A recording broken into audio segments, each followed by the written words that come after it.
Hello, friends. Welcome to the show. It is a Wednesday program with some sweat. Usually we got Jamie McLennan. We're going to pivot on you a little bit today. A little bit of a change, but Darren Dreger going to be our guest coming up in just a little bit. Some Noodles at the casino? Busy day at the casino or what? No, he's got. I'll let him walk us through it. I'm not sure exactly what it is, but we'll get through everything here on a decent kind of a Wednesday for you here in the McLeod Law LLP studios, McLeod-law.com, Calgary comedy, McLeod-law.com. Shane King still doing it over there. He's in the litigation and dispute resolution group. I wonder if they think think he's been brought to weigh in on the Babber deal up north. I thought he was tied up with the Cassidy stuff, so I'm way off. I don't know. I haven't checked in a while. Well, it feels like there's some disputes to be litigated. There's lots all of a sudden. There's definitely some. Edmonton seems to be a hot spot on the map. It's just glowing red with litigation and disputes. All the festivals? It's Festival City. It's festival season. It is. Yeah, only makes sense. This show is a presentation of Bet365. Get some Bet365 in your life. Every sports fan will tell you games aren't created equal. Sometimes you need a little bit of extra excitement. That's where Bet365 comes in. Download the app today. Must be 19 or older. Please play responsibly. Might have to throw this computer out. Not sure what's going on. Anyway, I use Centers of Calgary. It's a brand new, it's a fairly new laptop. Weird. So you think that's computer, not the soundboard? I have no idea. You know. No, it's a computer. Okay. Yeah. Inside baseball. Sorry. No, it's all right. As you were. What are you looking at me like that, Retro? Yeah, I guess you know better. Pinder knows nothing about it. I'm literally curious. I have no idea. Trying to learn. I'm like, how does that work? He's is a it sponge. the little box, or is it the thing you're plugging into, or is it jacks? I have no idea. He's looking at atlases. Yeah, I've been busy spinning the globe, figuring out where all these countries are in the World Cup. Yeah. We could do some of that today. That'd be all right. I'd like to do that. Would you really? Yeah. Oh, some global love maps. I want to do it noodles. Yes. Yes. Yeah. It would put some guests, I would think, in a tough spot. I know where it would put me. It's like I don't. Noodles is know. well traveled and cultured. He would drill it. I agree. Yeah. I agree. Because he played. Where did he play? Japan? Was he playing in Japan? Yep, that's right. Mm-hmm. Holy. And he's traveled with. Goes to Europe every summer. It seems. He would have. I'm sure he would have gone and done some TSN work in Europe for World Juniors or World Championships somewhere along the line. Maybe. Like yeah. He was in the National Hockey League. He would right? know the United States intimately. We try listing the 50 states. We are into June, folks. Oh my God! Honestly, I wouldn't be able to do it. It'd be like, okay, you've got an hour. I bet you we could get to 45 and we would just be screwed. I've tried this before. There's always a few stinking ones you forget. Do I get to look at the map? No, that helps. Yeah, just blind bid. I think we could use that help. I don't know that it would matter. I think if we break it out I late, think we could kind of just click them off and be like, well, I don't know what is up there. I think I'd get it. Be like, did you guys? Vermont. Shit, I would not. Vermont, Delaware, Arkansas. Man, I wouldn't. That's different than Alabama. Yeah, you could show me. You could show me the map, and it's not. I couldn't tell you where. We've Delaware. got an American on our team. We'd be fine. Oh yeah, Jackson. Yeah, Jackson. Thorough American education. He'd have a drill, dude. People in the chat. Noodles was on in Edmonton. What did he pass? No. This is Darren Dreger. Requested the move to today. He has a commitment on Friday. I said, well, Wednesday is Noodle Day. So I'll ask Noodles. And of course, Noodles says, for Dregs, for you guys, I'll do whatever you need. We should go for noodles today. Yeah, I'd be down with that. You know what I was thinking about the other day? No. Dumplings. Yes. What was the place by the old shop? That was the War Wonton. That was different. Oh, well, there's the dumpling shop here. Yes. Ferguson Bix has some of the finest. They call them wontons, but it's basically, it might be one of my top 10 favorite meals. Really? Is that place still around? I think there's one other location. Yeah. Out in Aspen. IPA beer and the wontons. Oh. I'll be in the car sleeping, everyone. Kamhan, excellent dumplings. I was going to say the Kamhan or whatever, however you pronounce that. I know I was there like 30 years ago. Very I good. think they had good dumplings. They have excellent dumplings. Not far from your place. Not far. And there's one down by the dome, kind of a sneaky little one over there. Yeah, kind of out of the way. It's kind Both of the farmers markets, I think, have a dumpling type of store too. Good to know. Is dim sum a dumpling? I don't know what that is. It's like Dim Is that the same as bok choy? No, that's a vegetable. Dim Is that the sums same are as like, bibimbap? no, that's a single dish. Yeah. Listen, pickle Rick, just Settle calm down. Ricky. It's June 17th. Just settle down. All right. Just settle down. No, I mean we can get into it. What? Well, the Leafs hired a coach today. Who? Someone we're familiar with, kind of. The GM was not on the radar when the Leafs hired him. And I would say, I don't know, maybe my radar isn't quite as you're in the intuitive as it mountains. needs to be. You're way up. Jim Hiller, formerly of the LA Kings, Mm-hmm. is the new head coach. Famous in this market for blowing what looked like a ironclad lock of a series against the Oilers when he played four defensemen and used a timeout to challenge something and gave the Oilers a power play and watched them steam back and lose the series. I thought maybe he'd go to Edmonton because he's been good for the Oilers in the past. Really has, yeah. Now, he did spend time behind the Leafs bench. He was when assistant Babber- there, yeah. When Babber was there, he was working with the forwards apparently. so he's got 2015 some to ties 19. Yeah. With Babber? With Babber, yeah. Isn't it Babs or is it Babber? Why would we give it a run? I'm doing Babber now because I brought up Oh. Babber, and you're like, that's not Babber. It's it's kind of like Bobber. No one was calling Bobrovsky Bobber. Babs So they Daddy? brought him back because he was He is so back. good. He is back. Yeah. There's yeah. So why don't you take anything you got, Dino, and then I'll fill in the holes. Of Just anything you want to say. I doesn't feel like a sexy hire. You know, well, Toronto's tough market, and you got to have this type of a coach because it's not quite to that extent of Edmonton, right? No. You gotta. There's personalities. There's personalities in Toronto still. What are you doing with Matthews? So maybe this is one of those things. He worked with the forwards apparently Yep. when he was there with Babber. So maybe there is some. He positive knows the two relationship to be played superstars. off of. Yeah, like there's no question that Austin Matthews and William Nylander know this guy. And if you're in the business of keeping Austin around, I'm not saying you're trying to appease him, but it wouldn't be someone that Austin Matthews does not like or didn't think was a good coach. And it's funny because we'll always remember in this market the losses to the Oilers in round one. They were a very good defensive team for his 2.5 seasons there.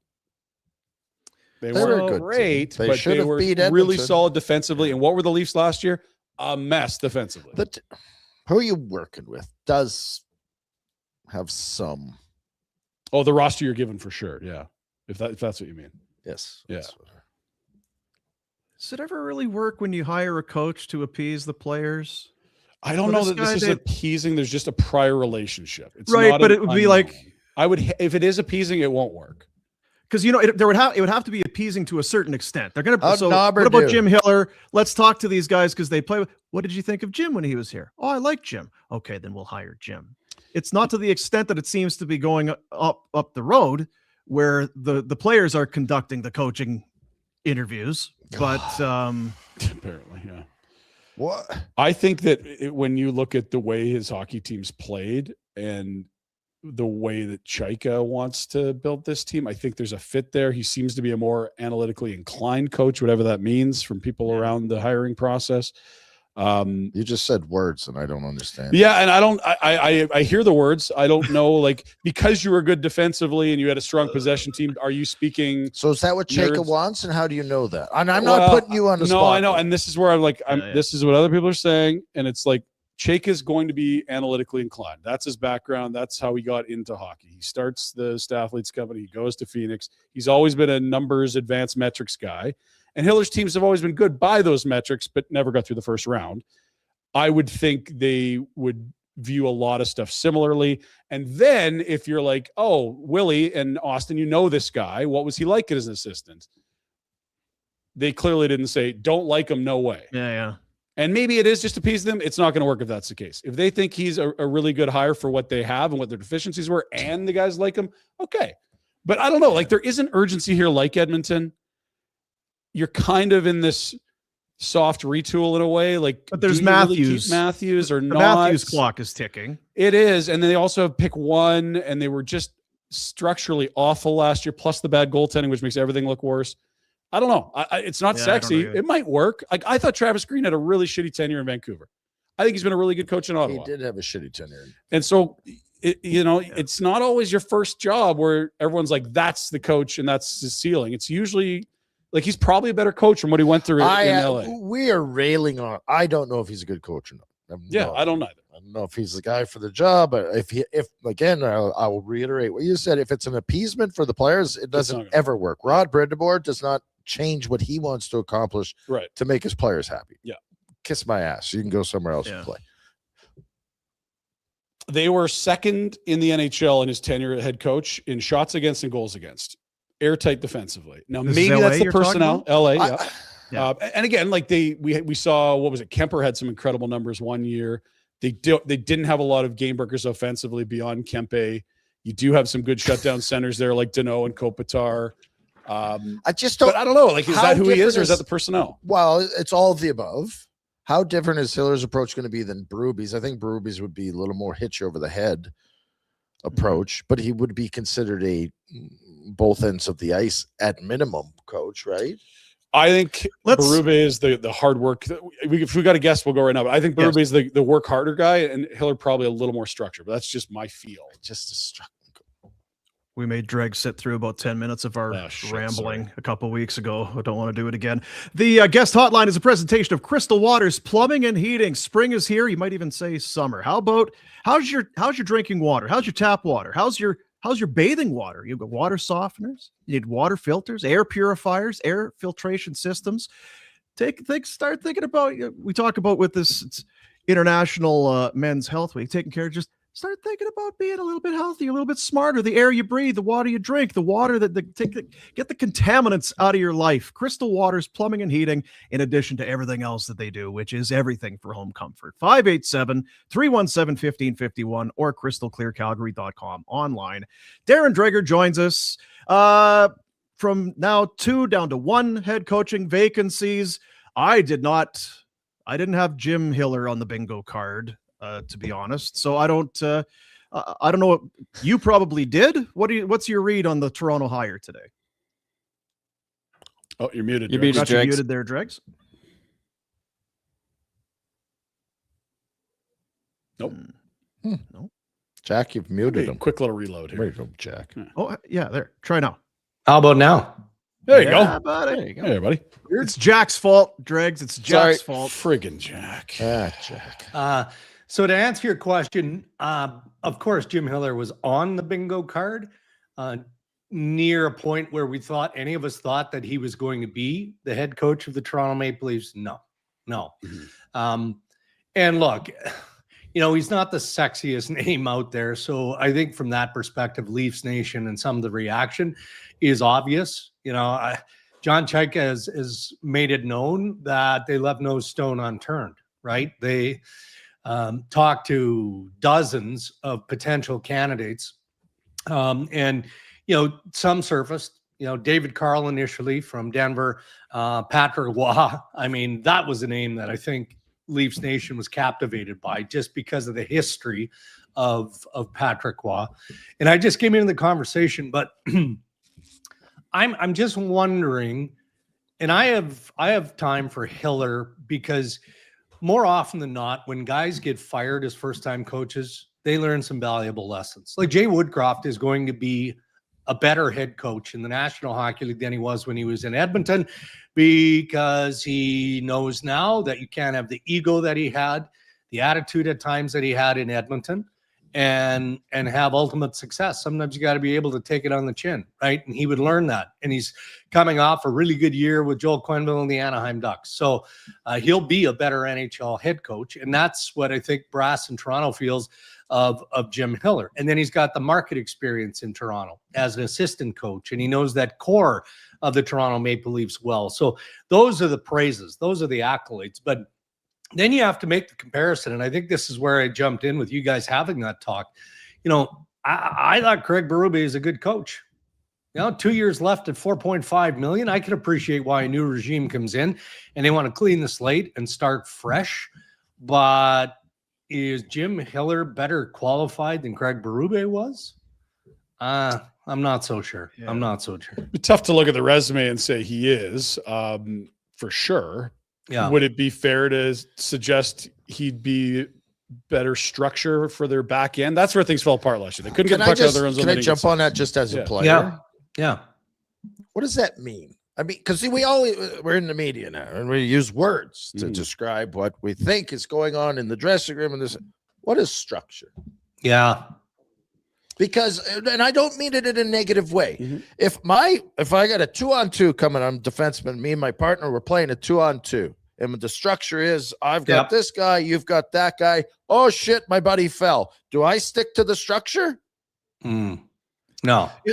How close is structure to discipline and staying with just what everyone knows is the game plan? Playing together, supporting each other. Like it's a catchphrase, and I'm not. Well, you're good. You're good. I think structure to me, and it's obvious, is defined by what we saw and see annually from the Carolina Hurricanes, right? When you've got a collection of players who play the same way, not as individuals, but within that system, right? Then it makes it easier for the general manager, Eric Tulsky, who's an analytics-driven executive, to go, all right, well, I know the type of player that Rod Brind'Amour wants and demands because I know what our system is good at under Brind'Amour. So now I'm going to look and I'm going to collect a pool of players that I believe are available that provide also the best analytics in that style of play. And I think that Carolina embodies that now more than any. So maybe to me, that's what structure means. When you have a collection of guys who are going to play the way you need to play to win and do it on a shift by shift basis. And it's almost, you make a great point. And I was asking as a curiosity, and what you said actually makes sense where it actually carries up further. Yes, the players on the ice have a structure and a system that they want to play that's supported by the coach and the GM and the ownership. Yeah. You know what I mean? That's the structure. The whole Vegas has some structure. We're going to be cutthroat. And, you know what I mean? Yeah. Like you can expect it. To me, that's structure. But I don't know that there's a coach out there that just walks in and goes, you let the horses run. Let's go. This is going to be great. We're going to have a hell of a time. Yeah. Now you watched them a ton last year. Like you're in the market. You do some regional stuff on TSN for their games. Like if we wanted to chalk up last year's horrible season, nobody saw coming bad for the Leafs, what let them down? Because from a million miles away, it felt like goaltending's the biggest one. And in this sport, you can't hide from bad goaltending. And the other was they just couldn't get out of their own zone cleanly. Is that something that Jim Hiller can help them with? Well, depends on what that blue line looks like. Yeah. And that's back to your point where it's GM and players and coach that has to, there's got to be a better way. And I think that's what the trade was yesterday about too. They needed a puck mover. Yeah. And look, so we've had some time to digest that trade, and we're talking about Joseph Woll and Simone Benoit to the Philadelphia Flyers. And it looks to me like it's a couple of things. So it looks to me like Toronto is trying to save a few dollars because they do want to get into the free agent market, and they covet Darren Raddysh. If Raddysh gets July 1, I think Toronto is going to be as big a player as there is in the market to acquire him. But that's going to come at the expense of defensemen. You know, Morgan Reilly isn't going to be back. As soon as they find the right fit for Morgan, you know, they'll execute there. There's talk around Jake McCabe, which is curious to me because Jake McCabe isn't the defenseman that he once was. But I'll tell you what he is. He's solid, and he's a hell of a high character individual. And they need that. Around that room, they need that. So that's why, you know, what does that blue line look like?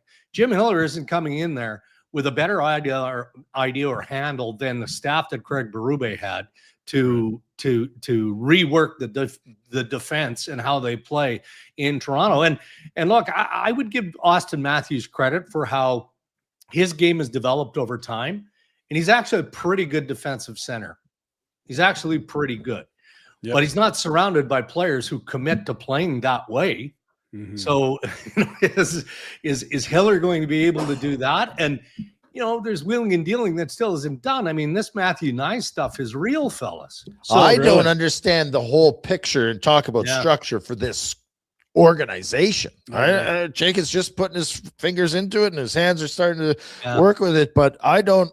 All those things that you just pointed out, I'm like, this is confusing to me. A little bit. So now you go back to Wall, and okay, if there's a money play on this, sure.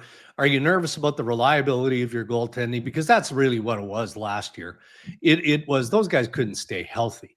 But now they have depth in that position. Akhtiamov has been really good for the Marlies in the American League. So they feel good about what's coming there. It just the negative reaction from other teams and sources I have around the league are like, why did he jump so early with this? With Wall. The coaching hire? Oh, the trade. No. Okay. With the trading of the goalie. I mean, but obviously John Chaika would have made as many calls as necessary to gauge what the market is and what the appetite is. And sometimes you don't know what your goalie market is until you get in season and you go, oh, my goaltending stinks, or somebody gets hurt, and then you have to work that way. So there are so many question marks around Toronto, and now why Jim Hiller, I suppose, is another one that isn't going to be answered until the roster is put together and the coaching staff can actually work with what they have. We don't know what they have at this point. And to Rhett's point, like, what's their philosophy going to be in terms of how they want to play? Well, we're seeing personnel changes. We see a coach. We're starting to get some clues. We knew what they were bad at last year. But then the other whole thing that's hanging over their head that's even bigger is like, okay, you got 2 years left to Austin Matthews, but you also have the chance to build around a brand new core with a first overall pick. Yes. Like it's a fascinating balance between long-term and short-term. Yeah, it definitely is. And again, it's a tricky one because I'm sure that Chaika and Matt Sundin and the group that advises there have a better handle on the direction they need to go. Somebody told me this morning, I mean, this time of year as we approach the draft, it's all lip service, right? I mean, we've been speculating on, okay, picks 1 through, 8, 10 are in play. Well, are they really? If you're the Toronto Maple Leafs, are you moving the first pick overall? And I think that I got to couch it a little bit, but I think it's fair to say that's unlikely. All right, so if you draft Gavin McKenna, he's a winger. He'll play in the National Hockey League, ready not next year. He'll be. So what is that doing for Austin Matthews, who's got 2 years remaining? If you're trading Matthew Nyes, you'd better darn well get back some cost certainty, right? It probably needs to be a center. Well, there aren't that many centers on the market that are available or interested in coming into Toronto. So it's just a little bit sketchy all around, not just with Toronto, but in a lot of different markets. But I think a lot of what we're seeing now and hearing about and reporting on, especially on the trade front, fellas, is because the unrestricted free agent market is as thin as we've seen it in years. Mm-hmm. So players like Hellybuck's name is out there. Obviously, Nurse, Larkin, we know because they requested trade. But the list of players in play is substantial. There's no doubt about that. And guys with some name and some swagger. Do you see a fit with, like, Nurse asks for a trade and gives a list, and you're like, yeah, no one wants that contract. So what are you going to staple to them, or what problem are you taking back? Yeah. Would a Nurse for Reilly, those two pieces, be the start of a deal that would make sense for both teams? For both? It makes sense. It does. I don't know that Morgan Reilly wants to go to Edmonton. And I don't know that he doesn't want to go to Edmonton. He's a Western Canadian. Maybe that's enough. But I'll tell you what, and this isn't a knock on any of the great Canadian teams' markets. We're all proud to be Canadian. I get it. And so is Morgan. But if you have options, and in his case, maybe he does. Like I'm in the camp that believes that Darnell Nurse is a good NHL defenseman. Is he highly overpaid is all? Oh, absolutely right. It is a $9.2+ million cap hit that is the anchor around Darnell Nurse.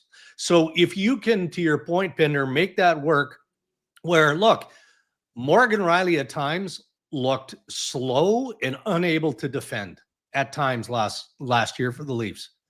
Well, that's a tough move, but I also believe that with a fresh start for Morgan, I think he's going to be good. If he's played right, with somebody that gives him the peace of mind to do what he does and make offensive plays.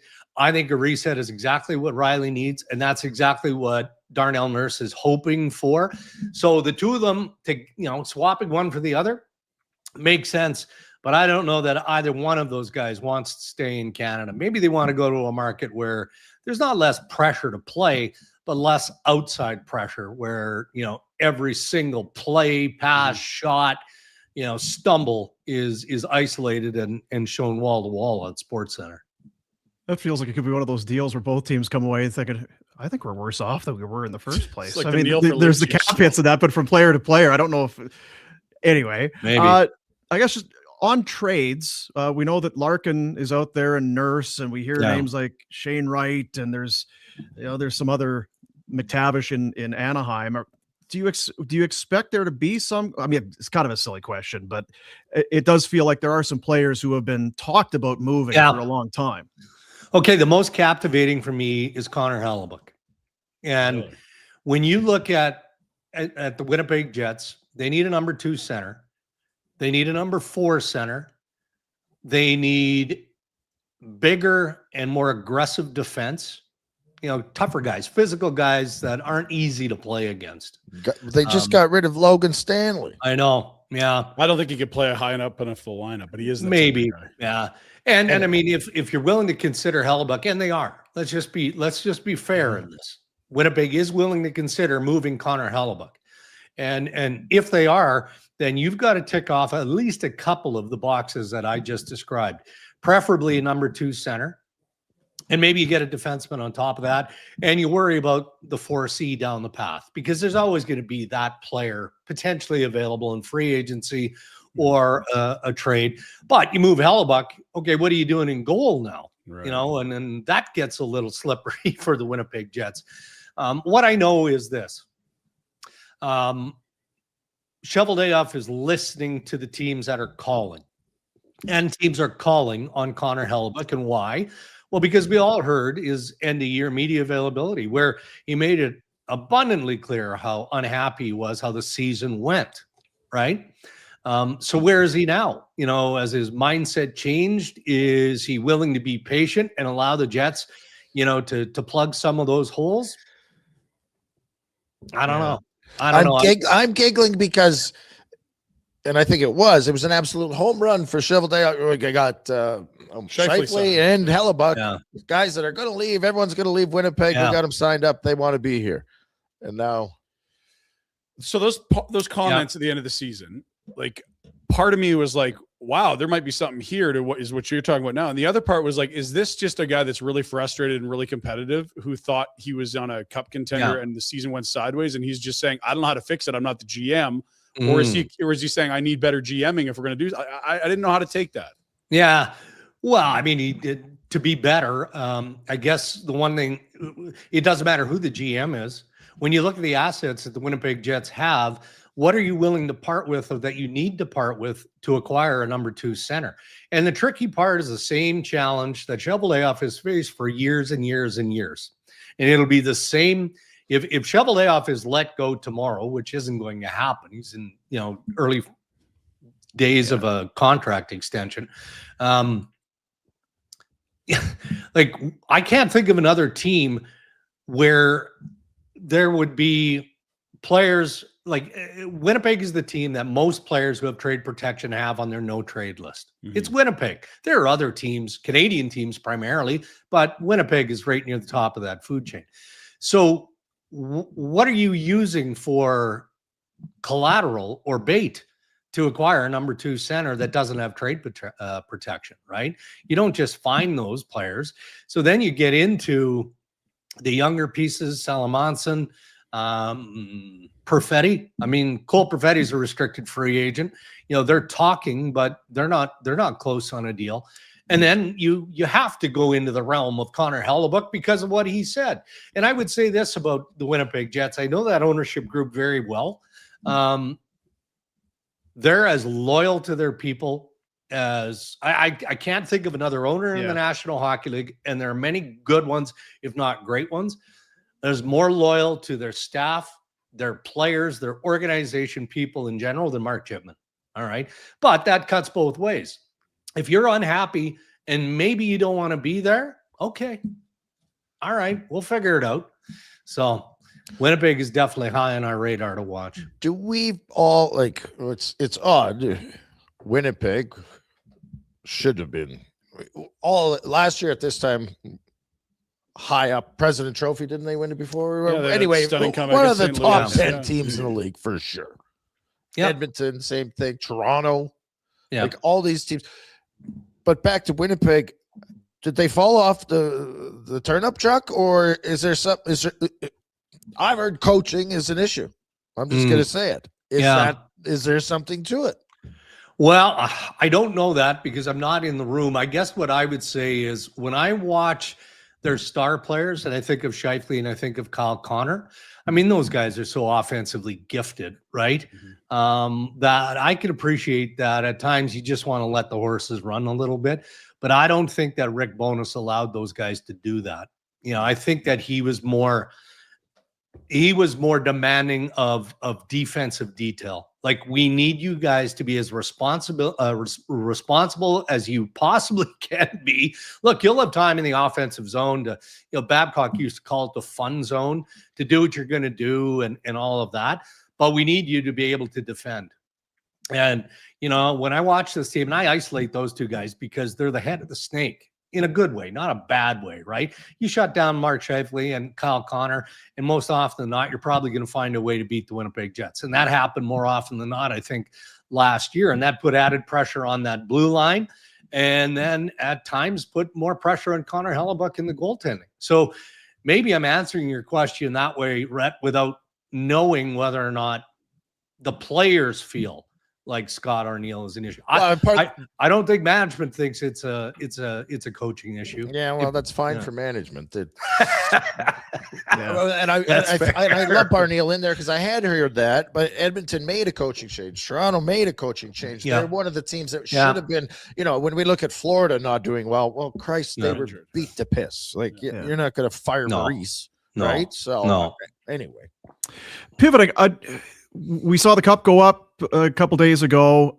I want to go to Vegas. Rasmus Andersson was an okay Golden Knight. His playoff was a bit of a struggle, and we've talked. They always sign their guys. They get the guys signed, this and that. Yeah. I wonder if this, some sober thinking now for Kelly McCrimmon and the Golden Knights. Tortorella is not coming back. I wonder maybe for both, maybe not so much from Anderson because who doesn't love being in Vegas with the tax and everything else? But I wonder, just looking at the playoff that Rasmus had, there's an opportunity to not get into bed long-term with a potentially guy who's aging rather quickly. I just wonder if maybe it's not as big a slam dunk as we think it is. Yeah. And I think it's fair to wonder on that, Boomer. I do. You hear all kinds of stuff, especially when a team is left as disappointed as the Vegas Golden Knights are and losing in Game 6. And I think your assessment of Rasmus Andersson is a fair one. Okay, that's what his game was in Vegas. And during the Stanley Cup Final, you could put that label on a number of Vegas Golden Knights players. And again, in fairness, a number of them were also hurt. I mean, that's just what happens, this time of year. I heard that Anderson bought a house in Vegas. Whether that matters or not, I don't know. And I don't know that he did buy a house. I'm not involved in his real estate dealings. I think Rasmus basically alluded to the fact, didn't he, that there was something more or less agreed to or in place with Vegas, at or around the time of the trade. I don't know that to be true either.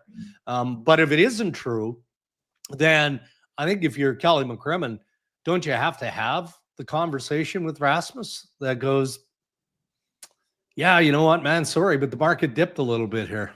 Yes, I think you bring him back, but it's not if you want to be a free agent and get free agent numbers.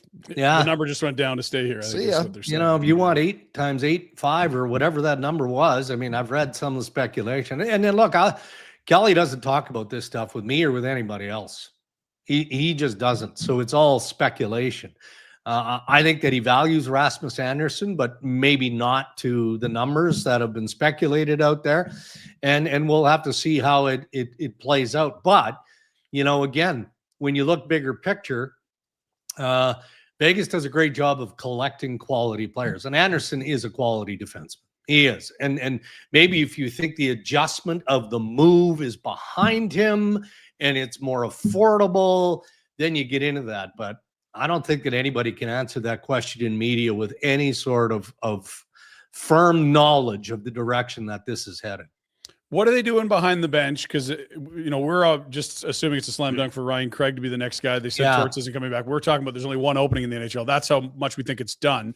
Yeah. How long has this been in the works, and why wasn't Torts for a more term the option they wanted to go with? Why didn't they keep Torts, or why didn't they bring Craig in just to take that spot to begin with? If he's right. Yeah, I think at the time they felt like that might be a bit unfair to Ryan Craig.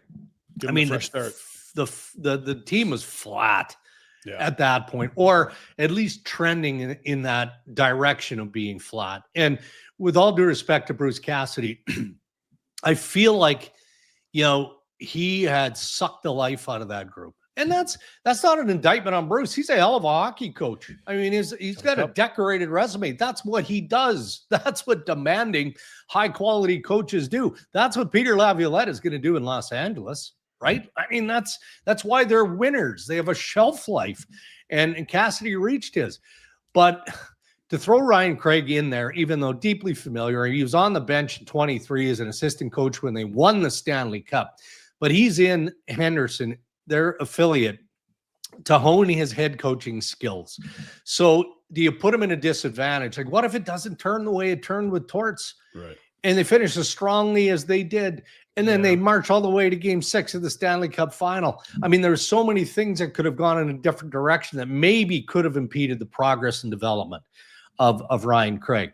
So now you bring it to, why not extend Torts? Because he did all of the things that I've just talked about that, they would have been worried about Ryan Craig being able to do. And I can tell you, Torts deeply disappointed. He doesn't get extended in Vegas, and not financially. Come on. Yeah. He's got more money than he's ever going to spend, or his kids are going to spend. It's more about the fire in his belly and wanting to coach and feeling that he did a good job, which I think he did. Yeah. I mean, we could watch some of the games, especially 4, 5, and 6.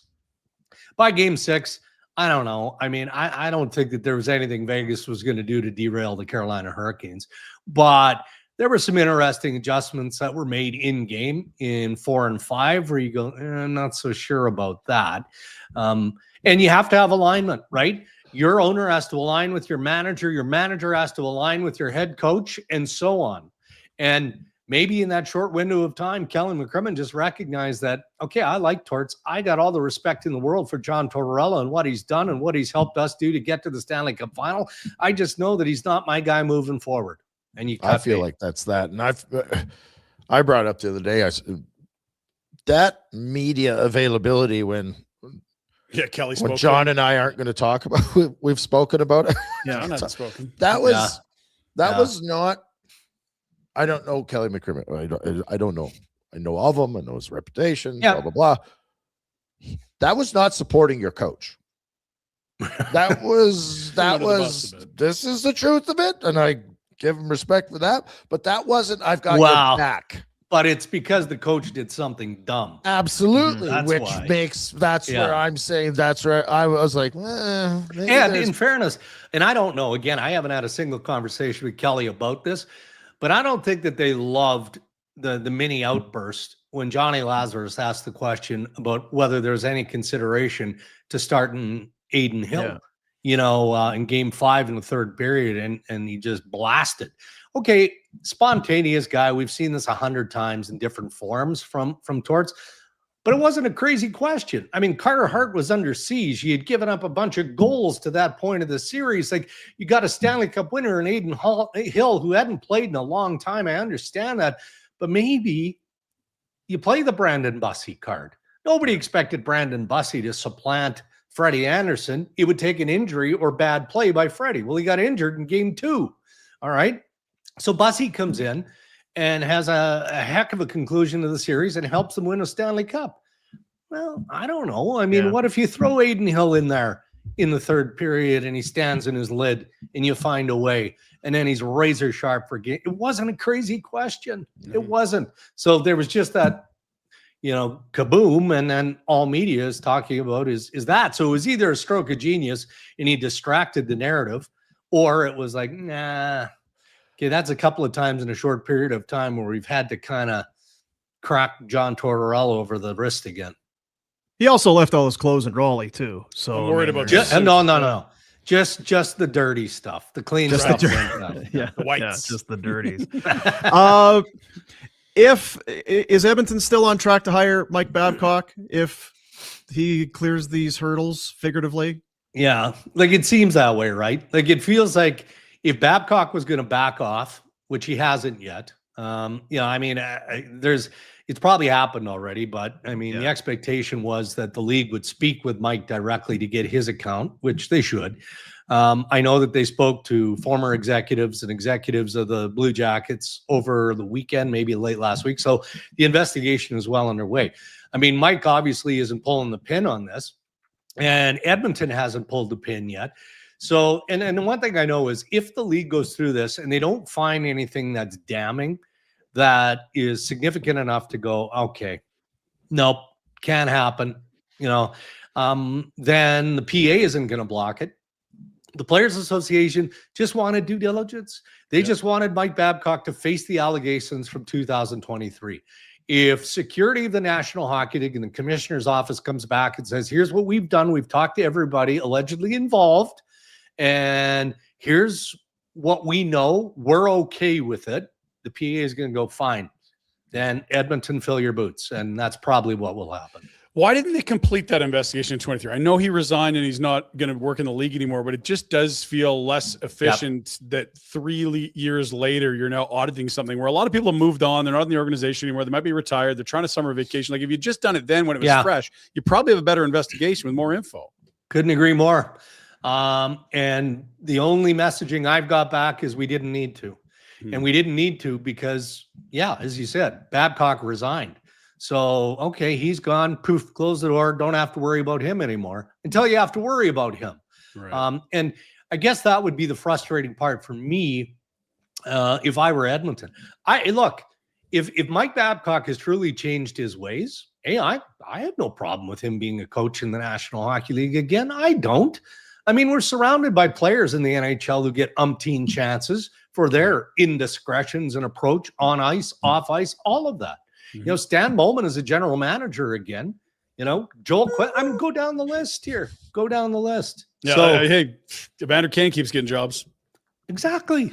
So, if there isn't a smoking gun, like reporting keeps going to, there is something, there was a conversation what if it comes down to the only thing Mike Babcock did was hurt people's feelings? What he did in terms of what we know, what has been reported on, the scouring through phones, as a 58-year-old man, we're swinging. You want my phone or you're taking my phone? We're swinging.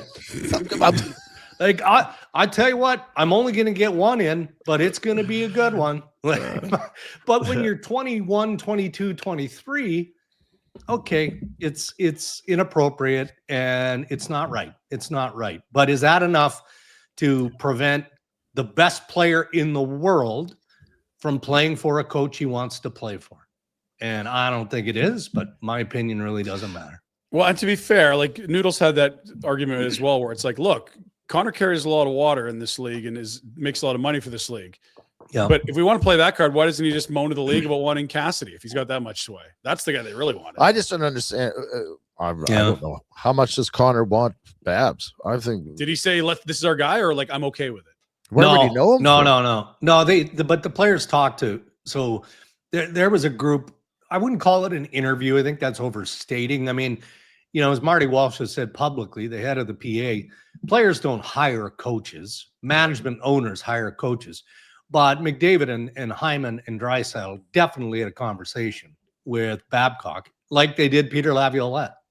And look, I mean, I've known Mike Babcock for 30 plus years. And the one thing that man can do is talk. You know, he can talk. As an old buddy of mine used to say, he could talk a pit bull off a meat wagon. Like, I mean, that's so he probably wowed them with, you know, the research that he did, the games that he watched, which would be every minute of back-to-back Stanley Cup finals. Yeah. And he wouldn't throw other coaches under the bus, but he would tell those players what they need to hear. And I know. So the Oilers didn't get to the PA initially as an organization. Oilers players got to the PA to say, we'd prefer that they don't bother investigating. Like, what's the point? This guy's a good coach, and we want him to be the coach. And ultimately, it was up to Walsh and Hainsey and that group to go, no, I mean, we need to address the allegations from 23, and that's where we're at now. I think it's like what you say is fascinating because I totally agree on the, like, if you want a guy to sell a vision, I think Mike Babcock's great at it. And what he really has to sell right now is that he's rehabilitated or changed. I think you do a really good job selling that. We're just not going to know if it happened or not until he's actually there. Yeah. It's a fair point. I'm willing to give him the benefit of the doubt, but as Ryan Rashog, our colleague, reminded me during our Stanley Cup travels, and he's not poking holes in the case to bring in Mike Babcock. It's just I think when Babcock was introduced as head coach in Columbus, he basically reflected on Toronto and said, during my time away, you know, I've had to internalize. I've had to reflect on who I am and the changes that I need to make. And all hell breaks loose in Columbus. He did like a 10-minute sit down with Christine Simpson, and it felt like a PR tour where he was rehabbing his image. Yeah. And that's where it's like the whole fool me once, shame on you, fool me twice, shame on me. Like, of course he's going to say he's changed and he deserves another chance. Of course he is. There you go, that's boys. what he said in Columbus, and nothing had changed, at least from what we heard. So the news is just coming out. The Vegas Golden Knights have announced Ryan Craig now as head coach, and that's not even a little bit surprising, as we've already indicated. So, interesting. There you go. I guess, like I said on the show yesterday, a couple things. Former Brandon Wheat King captain with Kelly back in the Western League. Yeah. And also assisted on 3 goals of mine in a beer league game. Is that huge fact? takeaway? Dean scored 3 in the same game.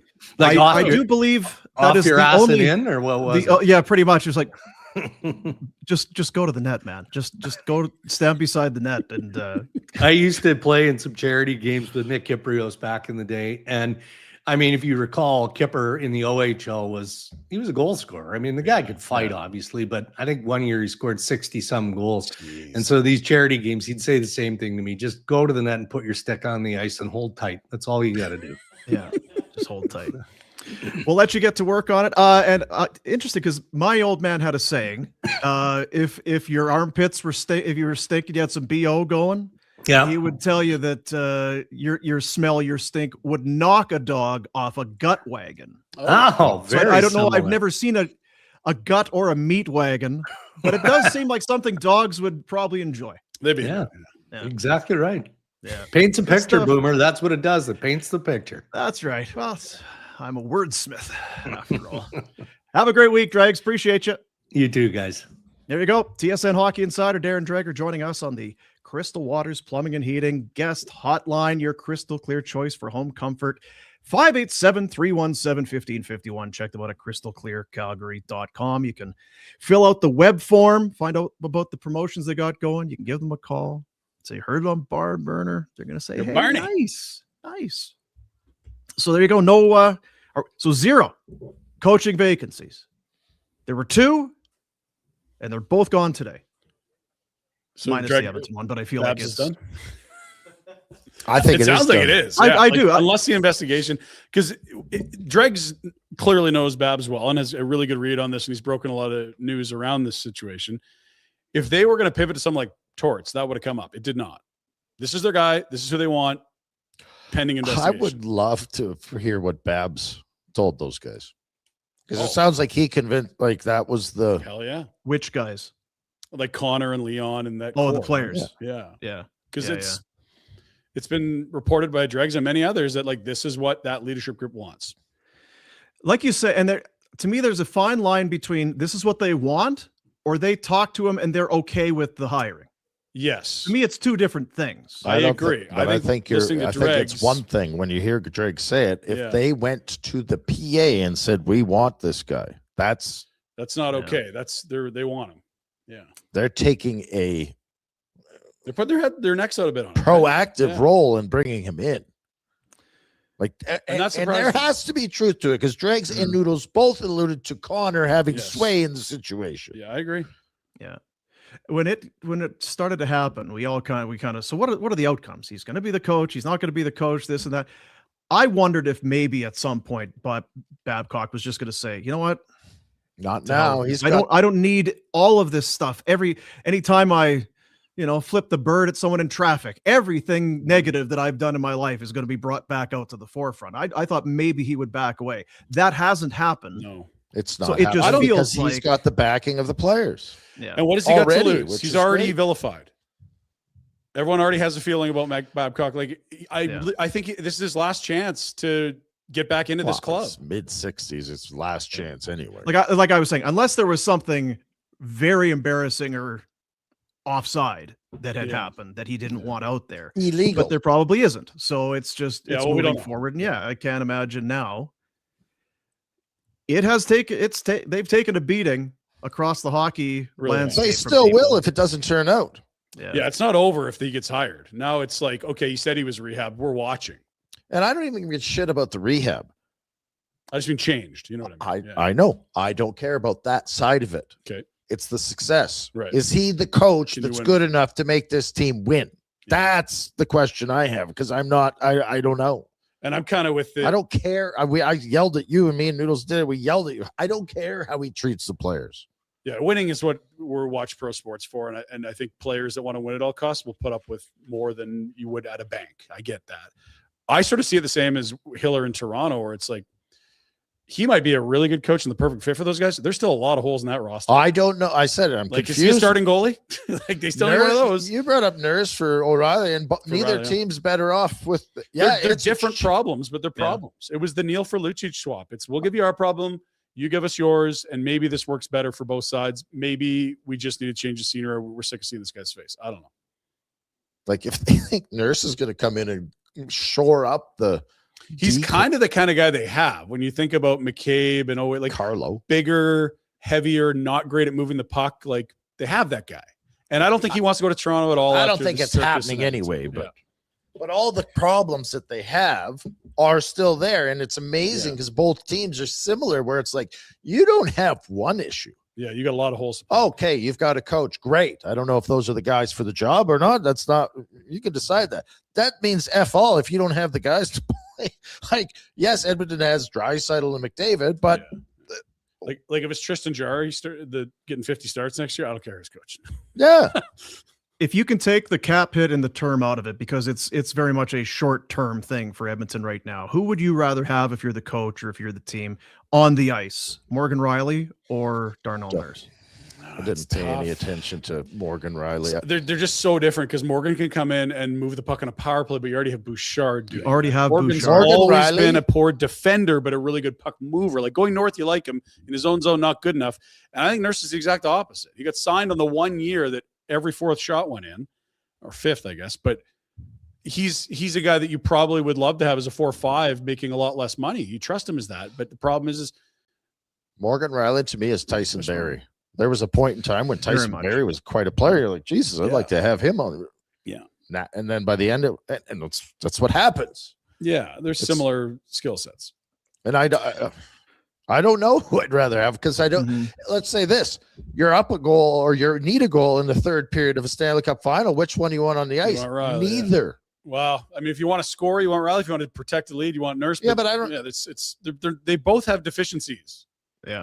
They're both making way too much money. They both got a lot of term left. 4 years left at each of them. Riley at 7.5, Nurse at 9. That's what it is. That's why I ask, because it's for Edmonton, it's not about where they're going to be in 3 or 4 years. It's about what it's right makes now. us the Yeah. best Oiler team in 26-27. They've done that before. I thought it was a great move bringing in. Oh my God! Back home. No, the guy from Chicago, Connor Murphy. Dickinson. No, years ago. Duncan Keith. Keith. Yeah. I was like, there's a guy. This guy's going to solidify. Didn't even. Nope. It's okay. Nope. It feels the same. Where it's like, well, if you get rid of Nurse, whatever, and bring in Reilly, I do. It's tough to say you're ahead, right? It's just a different problem. And again, I don't think that deal gets done, but it's the type of deal I think they're going to have to do.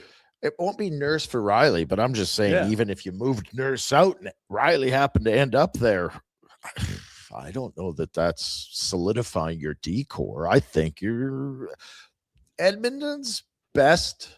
Did I say Edmonton or just mumble it? You're good. I guess the best thing for the team to the north of us was this time off. Yeah. That's the best thing that they're going to have. Yeah. They are going to be way more refreshed, and they are not going to have had the heartbreak of losing a Stanley Cup final and then going through a short summer and getting back. We're going to win it this year and get the heart taken out of you again. Mm-hmm. No, they're poised for a good start. Vegas has gone deep into it, right? You look in the division, they're poised for a good start. Well, I they think just don't they have the holes, excuse of being but injured, they don't right? have the mental fatigue won't be there. Yeah, I guess is what I'm trying to say. I agree. And the mental fatigue is partly it's mental and physical. They played too much hockey. Never mind Four Nations. Yes, Olympics, all of it. I agree. So that what that happened to will be- Florida this year isn't that different than what happened to Edmonton. Yes. It's just that Barkov played 0 games and Kachuk missed half a year. It was worse in Florida, but it's the same stuff. It's the incredible grind of 3 years where you've made deep runs wearing on you. The attrition just doesn't stop. Short off seasons, can't recover. They get a clean slate with a new coach. We'll see how much distraction comes with that or doesn't. Nurse, clearly everyone understands the idea of why you'd want to get rid of that contract, but you are going to have to replace his minutes. He's not a bad defenseman. It's just a horrible contract. But they'll be healthier. They'll be fresher. Crowfoot Dodge online, crowfootdodgechrysler.com. New ownership, new energy, same great Northwest location. Crowfoot Chrysler Dodge Jeep Ram, now part of the Capital Automotive Group. The focus is simple, making buying a vehicle easy, something you might enjoy. A huge selection of trucks and SUVs and everything in between, and a team that puts you in a spot where you feel like a neighbor, not a number. Maybe you're upgrading your ride, you're browsing, looking around. No pressure. It's all good. Crowfoot, building something fresh, new, and worth checking out. No drama, no run around. Just what you would expect from a Dodge dealer. Just solid vehicles and solid people. 20 Crowfoot Rise in the Northwest. Online, crowfootdodgechrysler.com. It is Crowfoot Dodge, part of the Capital Automotive Group. I'll throw to you guys thoughts on Rasmus. We didn't get to it yesterday. Now there's... I think Rasmus... Well, jumped on you there. Sorry. We talked about it. He and Hanifin, that pairing, struggled a little bit. If they could undo that trade, they'd have been just as happy to have Zach Whitecloud, I think, in many ways down the stretch. Maybe. I don't know. I think Rasmus is playing out to be what Rasmus is. He's not a 1-2 number. He can slide into a 2 role, but at best, he's a 4. And I'll tell you what, if Edmonton's looking at and he becomes available, or Toronto, there's going to be a bidding war for that guy. Boston really likes him too. They need a right shot. I don't think he's that. It's not a shot. He's a hell of a player, but I don't think he's the needle mover. Because I agree with you. Like you had said that his price for Vegas has probably come down a little bit, but I don't know that it has league wide. If he goes to market, I think he's still going to be one of the most sought after guys out there. They had to pay Zach Whitecloud in a first rounder to get him. That's a big price. When you can get a guy like that for 0, just money, that's a big difference. Yep. And to be fair, there's never enough right shot D, and we look at this free agent crop and it sucks.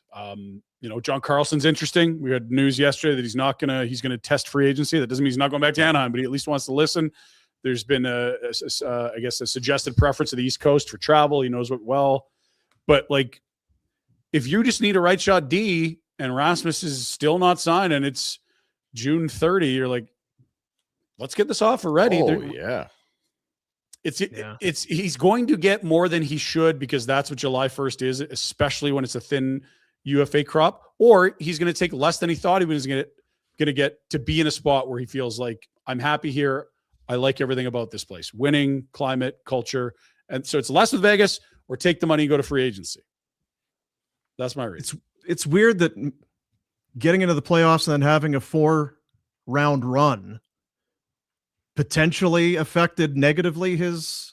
The whole his body of price? work was pretty inconsistent. It is. It is weird, but I feel that way about a lot of what happened in Vegas, oddly enough. Hannafin didn't stand out as a good defenseman. Now he's locked in. Their second pair guys. They played very well. Carter Hart was good for half of it. Eichel two was not series. great. Marner was awesome. I thought Eichel was good. It just didn't score enough. Like, you look Yeah. at his points and the minutes he plays, like, he's so important. But and you don't worry about Eichel No, and what he no, is. he's a You know what I superstar. mean? He's a top guy. But there are things with the Vegas, and I think Anderson's one of the bigger ones because they made a big commitment to get him. here's a question for you. If you knew that Darren Raddysh was going to get to July 1 and you're Kelly McCrimmon, I'm not as sold on Raddysh as you, and because it's because he came out of nowhere, it's and I instinctual totally get for that. me. I We're a get 30-year-old guy that hasn't ever had 70 points in his career. It's insane what he did. It's Gets pretty 72. much I'm unprecedented. like, Yeah. And so it's like, is that who he is? And they've taken their time cooking him, and it finally all worked with the Hedman injury? Or are we like, okay, he's probably about 2/3 that production. What's that worth? But like, his season last year blows any offensive season Rasmus Andersson's had out of the water. Now, can he replicate that season? Probably not. Can we talk about his prior season's offense? Oh, he hardly played. He's not really even an NHLer. 33 and 37 the 2 years before with 82 and 73 games. That means Like, it's I an give him incredible kudos late for bloomer. sticking with it. Yeah. And 30, I would have dreamed to have 33 points. But if you are paying Darren Raddysh because he's your power play quarterback, 75-point defenseman, It's not. Do you also get Kucherov? No, and this is the thing, fellas. I don't think anyone's saying he's getting 70 again, but can he get 55, 60? he's done it once in his career. And it was just last year. It's a really unusual spot. I will say this. I don't know what he's going to do. I'm quite confident saying someone's going to pay him, suggesting that he I'm can. all fine and good with that. Yeah. But it's the same thing with Anderson if he goes to free agency. Rasmus Anderson's going to get massive money if he goes to free agency. It doesn't mean it's going to be a good contract. Look at all the time he spends in the A here. Like, this was a guy that many people And thought not would not huge become an points. NHLer. No, and that's why it's so stunning. Like, he's literally just become an NHLer at what, age 27, 28? Boy, I would be scared. It's to death. incredible. Like, it's Mark Giordano shit where it's like, how do you It's go not from Mark an Giordano. Mark it's- Giordano's been in the league way for 100%. But the point being, an incredibly late bloomer you didn't see coming. Yeah. And now, is this the flash in the pan season, which is the way Rhett's leaning? Or is there something about what he showed you this year that you believe is sustainable? I don't know how you'd figure that out. And to Dino's point, he's playing with some superstars there. If you've got Point Kucherov with 48 assists. I mean, 20 plus goals a D-man, it doesn't happen every year in this league. Never mind for a guy that, it was probably thought of as a third pair veteran depth guy. It's He's crazy. got- what was our highest point, guys? Oh, he He's would have got been the 30 points more. He's far and away. And again, he wouldn't have got them here, but it's a big shot that I think that's the thing that you're not worried about going away. But the production, I think everyone would bet the under that he ever hit 70 again. Like, no. But a 55-point red shot defenseman that can work power play one, that is worth a lot of money. Is he that? I don't know. But even 50 would be about a 15 to 20 point jump from his average prior, and he's been of with course. Tampa Bay. Like, I think And you can the say he's truth's in got the a middle. big shot, Yeah. Ryan, but why does that big shot not show up in the AHL? Like, you would have been feeding him. I think what probably, if I had to guess, it's that when Hedman goes down for the amount of time he did, he got given an opportunity that people weren't giving him because of his tries. Said, this isn't who he is. And shit, maybe that was a mistake by talent evaluators and or something's changed. It's like Michael odd. Stone It's came in funny after how getting bought out and was running power plays and scoring goals. Like, holy shit, where was this his whole career? Who? Stone. Because he was a guy that all of a sudden was Which Stone? Michael, like as a D man. You're like, this is Doesn't probably run a a power 6, play. 7, 8. And all of a sudden he's on power play 2. And you're like, fuck, he can really shoot it. Like, I didn't know this was a tool he had. And he was probably in his late 20s, like Raddysh. I don't know how it goes, but I am expecting him to get like 9 a year in huge term. I am. You never I'm watched, fine with that. It's Stone just as a that hitman. to me, it sounds like if you were the GM, you'd be happy to do it. And I'm like, I what don't kind know. of shitty, stupid GM is that? So you have to have a desperate need for that type of player. Toronto does. And you'd have to be able to. I think with that's more shitty certainty- GMing. If Well, Chakas, it's fine. We can have I conversations. know. I'm just trying to finish the thought. If you are Chaika you know much more than us about getting under the hood on what might be sustainable and what isn't. Is there something you Why? can see? Well, just from understanding the metrics and the data better than we do.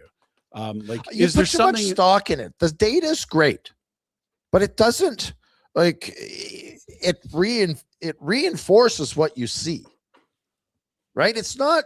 It's a tool. It's not everything. Yeah. And I'm just saying, if Chaika has belief that there's something in there that's sustainable more than we believe, or that like, hey, I looked at his shot metrics and he's got 5 kilometers an hour more out per average this year. Like, okay, that's a significant change from the player he was. I don't know. Maybe there's some, but I do think there's going to be someone that gets this guy paid. Again, I've agreed with you Yep, on that yep. point. I'm trying to question. I'm asking you, are you that guy that would do I it? don't want to give that guy 9, but I suppose if you're desperate in a winner to win and the cap's flying, maybe you justify it. It's not going to be a contract that ages well, but will That's it be what I'm helpful for getting 2 to 3 years? If like, is he a guy that if you're a right-hand shot power play defenseman away from a cup, can you justify the huge term and the huge money? Does he get you over the hump? That's what we'll see. Is there data or whatever? And I'm that shows there would be history of it, but is there data that shows that this has ever worked? Yeah, like is there an instance where a player X pops at this age and it is sustainable? I don't know. And helps that team win Right. where he signs. You know what I mean? Like, Yeah, it's if you're signing Darren Raddysh, he has to be a positive value asset for you for at least the first half of the deal. I can't think of an example of it, and that's why we're so gobsmacked by the season he had, because it was so out of the blue. I can't think of a guy that we thought was a third pair guy that suddenly has 70 points and is running a power play. I can't think of one. now It's crazy. and Darren Raddysh, what the hell are we talking about? But June 17th. who knows him best? I was going to say, to me, the question, it's not about Toronto and Chaika. Tampa Bay, what's going on with Hedman? Because he came in to replace Hedman, who had some physical injuries. There was some mental stuff. There were some things going on. Yeah. He came in, and Raddysh comes in and was admirable in his replacement. Incredible, yeah. Are you looking at potentially the end of Hedman? You know this guy can play that role. How aggressive do you get in trying to keep him? Yeah. Well, and I think you have to then, when you're having that conversation, you're like, okay, what are we committed to Hedman? How much money is that? And if Hedman's a free agent today, he's going to make way more money he's making now. That we're in this growing cap era again. For 5 years, it didn't grow, and you're like, we kind of had an idea what guys are worth, but you're going to Hedman's get nearing way the more end, value right? out of Hedman on his money than you're going to get at Raddysh. No, I'm if not you talking about outbid that. everyone. I'm not talking about moving on from Hedman. You're talking about him he's passing nearing the end torch, of. no? He's nearing the end of his. You need right? Like, defensemen in Tampa Bay too. This guy scored 72, and don't forget Tampa Bay, good team, good at weather, good taxes. I think what they're trying to do is get this guy signed for the Tampa special, which is well under market. Here's your after-tax earnings. We're going to give you this, and you know you're a winner. He can't plus, do plus, it, though. plus. He has to go for It's his max. last chance to get big dough. He has It's to his go, only chance. Yeah, you think about it. He's not made enough money throughout his No, career. God, no. He'd be to go, like, yeah, I'm going to take a $2 million haircut. Totally just agree. To stay here. Now, if they offer him 6 years, maybe. But yeah, I don't know. What did he have? Like a 50-point jump from one year to the next? It had to be something like that. Has there ever been, and maybe there is, in a pending UFA season to have that It's kind the of perfect season to do it. Which is unbelievable. Yeah, Sheldon it's Surrey? unbelievable. Yeah, pull up Because Surrey. Sheldon Surrey was not regarded as a good defenseman. Don't get me wrong. I know Sheldon. Yeah, I like Sheldon. he was a He's not a defensive superstar. guy. fringe defenseman for a long Like time. third pair. And then all of a physical. sudden he was a freaking all-star Olympic Hammer kind of puck. shot. Yeah. Yeah. Yeah. It's a totally different was time frame, Tough but prick, too. Josh Morrissey went from being like a defense first, second pair. It's going to be Myers and Bufflin and Trouba and all these other guys in the power play. And he had 1 year where all of a sudden it's I like he's don't flirting with a know. point per game, but he's in his mid-20s there. That makes more sense. And I think at Morrissey. 30, you're like, how? I think And he was a Morrissey's first-round pick. history Yeah, no, is. but in terms of a season over season jump, I bet you he had 40 plus 1 year he jumped. But again, that's someone in their prime that's getting better every year. It's not a 30-year-old. I'm looking at Morrissey. Because he had the 1 year where everything 20, 26, 31, 31, half season 21. 37, 76. So 37, 76. Yeah. That's the season I'm thinking of. And it was like, whoa, I knew he was good. I didn't know that this was going to be a Team Canada Olympics run your power play guy. And he But is. he was all, yeah, like you said, he's 5 years younger when he makes It's different, but it's the only time I can think of a D-man jumping by 40, 50 points. Yeah. for a guy who was looking like a tweener AHL guy, fringy NHL, to Raddysh, then yeah. put up 70 points on It's the incredible. blue line. It's Yeah. incredible. I Well would done, think- Darren Raddysh. You I'll couldn't have tell timed you it better, what. Darren. There are teams out there, one to the north. Well, if they can figure out the cap stuff, Mhm. that would be drooling if Rasmus Andersson and Raddysh are out there to be. 100%. Yeah, because the John Carlson one, it sounds like it's going to be a real small.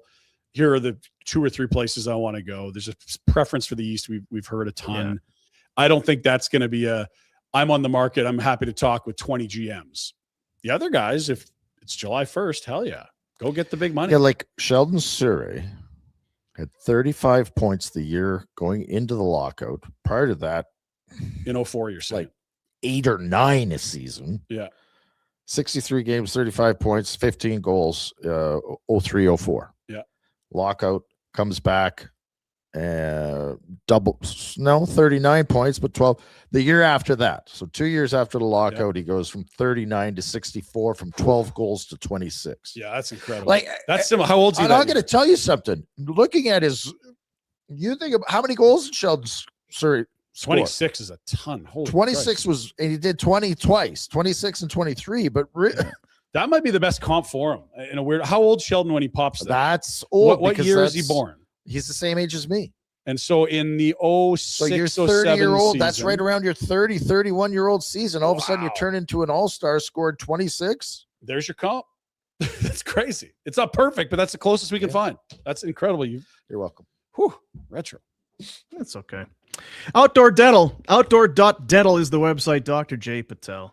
He's changing people's lives over there. They're getting Fixing the chips Soleil left and right. laser to work on your teeth to alleviate all the fears and the angst that you have about dental, just the dental office.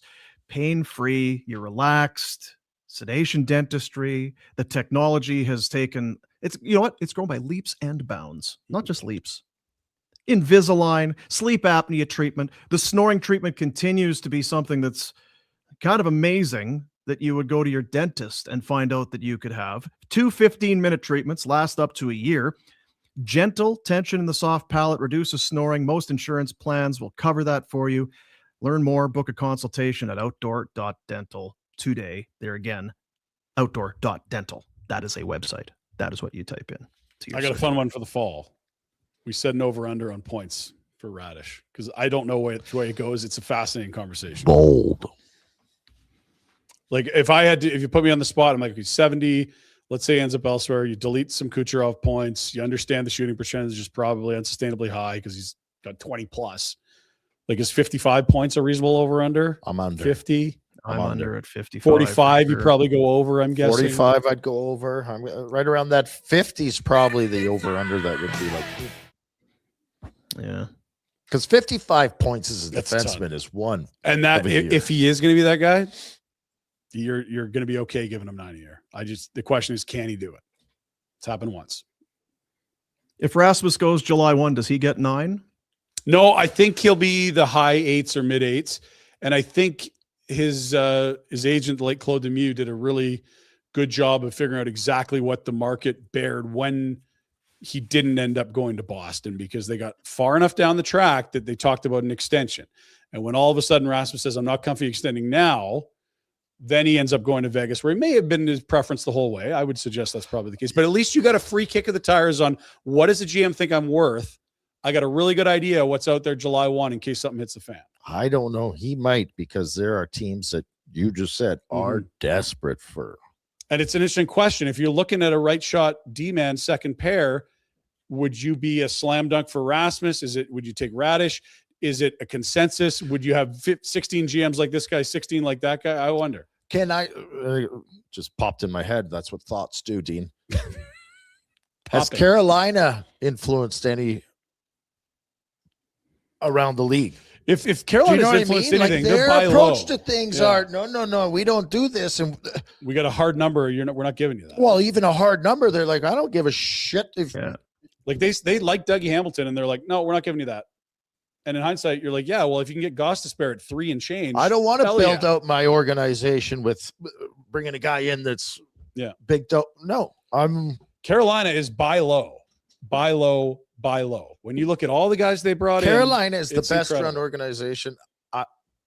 It's cheeky to say it the week after they win the cup, but yeah, I think they've had an incredible 5 years. Like Tulski's really allowed them It is to make some short putts, but I also think we not had- miss. But Christ, we're the worst for it. They took a shot at us because we were making fun of how boring they are. We just didn't see them enough. But that's what I mean. Yeah. The reason it's Sneaky. coming, we're kind of yes. We were like, you sit back. You lose 3 games en route to a cup championship, and then you look Well, at it. then You had then you you hear had how, one guy over a point per game. You don't pay anybody like how many you don't guys do they spend through have the in- cap. You don't overpay. You don't do How any of many that. But yet guys- still, how many guys are in the top 100 getting paid? 2? Somebody sent me something yesterday. Was Yeah. it you guys? Well, who's making? They got one guy in the 9s. Is that Aho? No, Aho's high 8s from the offer sheet. Like I think there's 2 or 3 guys out of the top Slavin 100. makes good dough. I'm trying to think who else makes big dough there. Like they're just super efficient and buy low all the time. Always buy low. Aho's 9.75. Yeah. Okay. So Aho's flirting with 10. That's the one guy getting paid, and that's fine. He's your 1C. He's not a superstar, but you need number 1 centers. Anyway, I don't know. Now we're talking about Carolina. This is the Why- thing, though. It's a copycat league. Oh, How did they that's do what it? it was. And like, can we? What's the secret sauce? Can we steal some of that? Well, and I think there's teams that are in that realm of being able to accomplish it. But the teams that we're talking about that might be desperate to sign an Anderson or Raddysh aren't. That's not what Carolina. That's would what do. Toronto Yeah. and Edmonton are. Yeah. And those are the 2 teams where you're looking. I don't know what Winnipeg's, but again, no one's signing in Winnipeg. No. No one would sign at Edmonton if McDavid wasn't there. Edmonton would be off the radar, Yeah. It'd be right with Winnipeg at the top. Everyone's no trade. right? Yeah. And I'm not Yeah. convinced Toronto wouldn't be high up on that, but not as high on a no-fly zone. If Matthews and Nylander aren't there. Yeah. Yeah. If you're gonna be bad in Toronto, good lord. you hear a lot of that right now about the copycat league and what do you do? I think that Carolina first, what they have and what was instilled by Brindamore is we have a culture, a style of play, and an identity, and then we fill out our roster Around with that in mind. Yeah. You feel like there's almost a list. Check off these boxes, and at the bottom, because there was a team in the Western League. It's like when they go to the scouting, the last question is, does he look, feel, play like a blank, like a rock, whatever, right? Yeah. Yeah. That's what it is. Can you be a Carolina Hurricane? Rantanen, I'm not sure if he was going to Wasn't be. a fit. Stankoven, you are a Hurricane. Taylor Jackson Hall. Blake, Yes. you can be a Hurricane. And Can there's probably a lot of guys in the league that can, but there'll be some that just don't. So before you just start adding players, figure out what it is that you are before you just add a bunch of Well, guys and just too adding fast. to what you're saying and describing is you have to have we talked about with Drake, the buy-in from everyone in the management has to be together. And I don't know that every organization has that. I agree. I think one of the underrated things what Carolina's done is incredible continuity. Like Don Waddell was there, the GM, but Eric Tulski's been working the levers for a long time there. Rod the Bod's been coaching a long time there.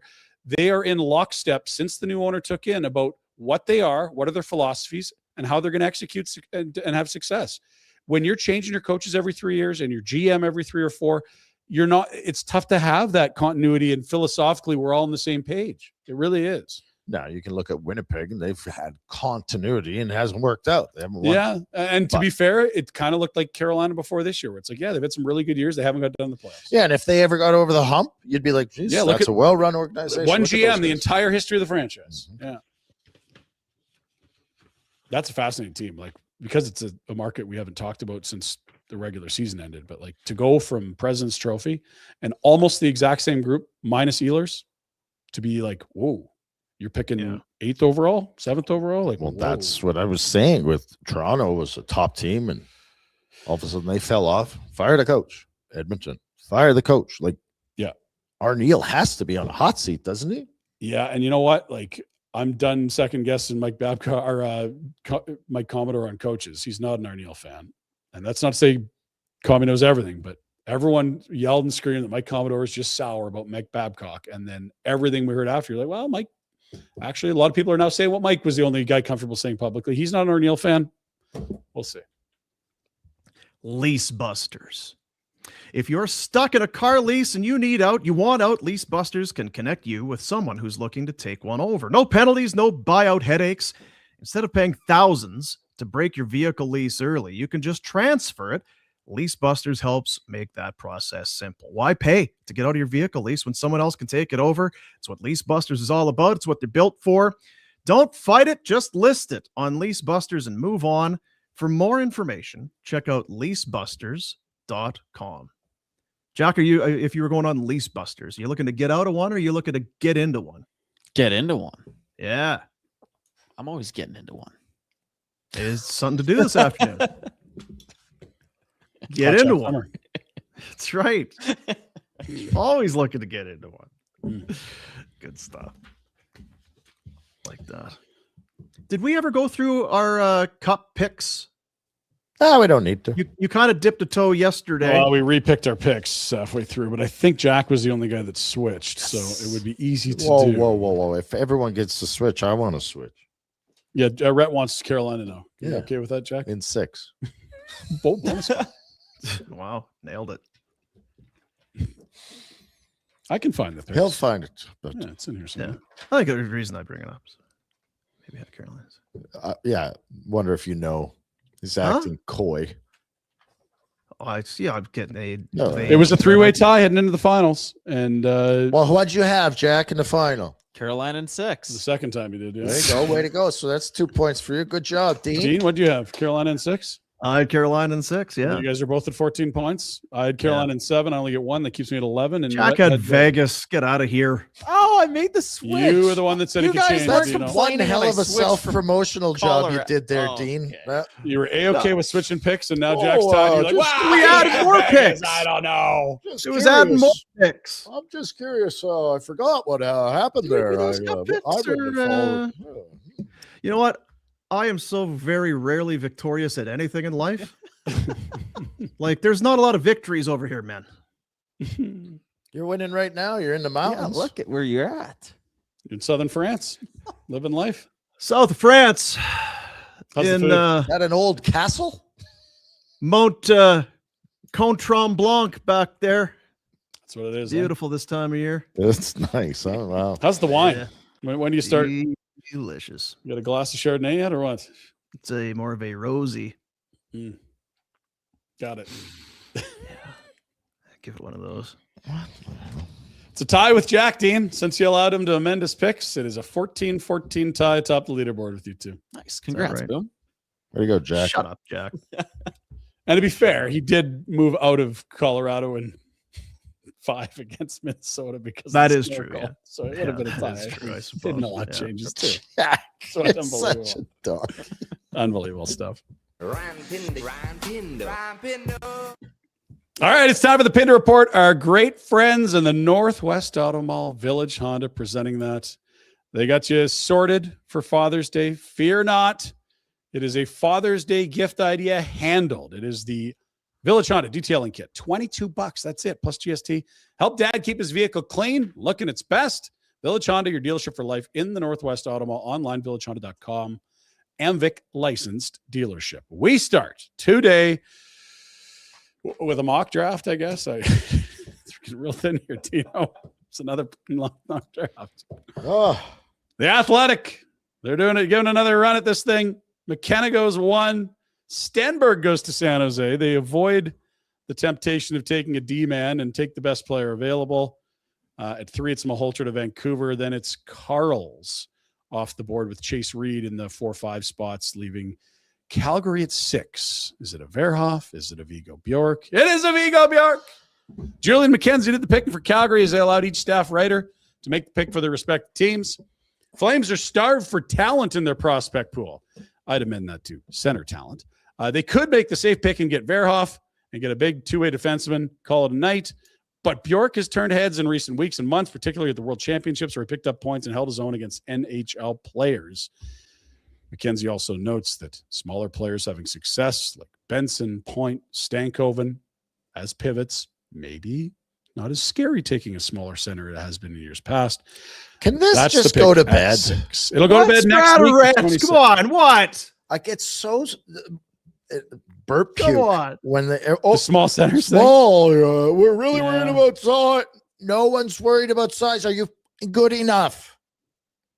I think the question is, are you a guy that ends up on the wing or are you a guy that stays at center? I think that's what this is about. No, it's are you good enough? I don't want you on the wing. So if you're Well, not a that's my point. centerman, I don't want your ass in Calgary. Yeah, I agree with that. Piss off. If you know he's a center, take him. Holy. If you're worried that he might end up a winger, take the bloody D.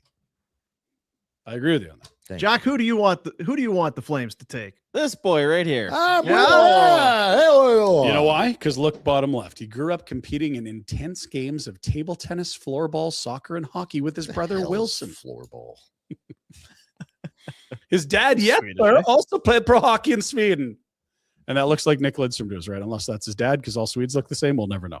Not a lot of cows in that. No, a lot more cows in the Carl's family. I think Connie if likes I- cows. Yeah. That's a good I'm question. trying to think. I think it was Craig Button made a comparable. He said this is you're a Swedish Nick Suzuki. Oh, I like that. So if you could have a Swedish hell Nick yeah. Suzuki at 6, Red, what do you Isn't think? Nick Suzuki like 6'2"? No, I think he's 5'11", but No, really? I think so. Yeah, let's pull him up. Shut the front door. Not small, but a smaller center. Diminutive. Yeah, maybe Red- not quite there, but Red is skeptical. I think he's 5'11", 6. I could be wrong. I'm looking. Okay. Shut up. he's not Jack. 6'2". I feel like No, he's definitely not 6'2". we'd know he's I can't even spell the Suzuki. S-U. He's got Sheldon Surrey. SOO. Suzuki. Stop it. Jack's on the other side over there. Don't trick Oh. him. Nick or Ryan? Nick. Yes. Stop. 5'11".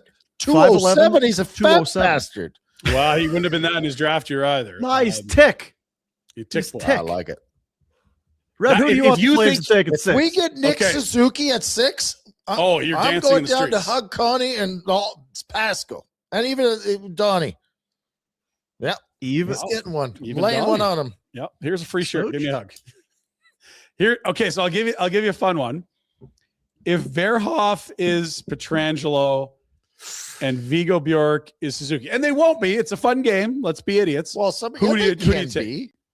I don't know because I don't care. I don't either. I'm happy with either. Yeah, I really am. instead of Yeah. fretting over it, Just whatever. smile and move I'll along. be like you got a great I'll player. be like Dean and just casual, happy-go-lucky. Just just hanging out in whistling, South of one hand in your France. pocket.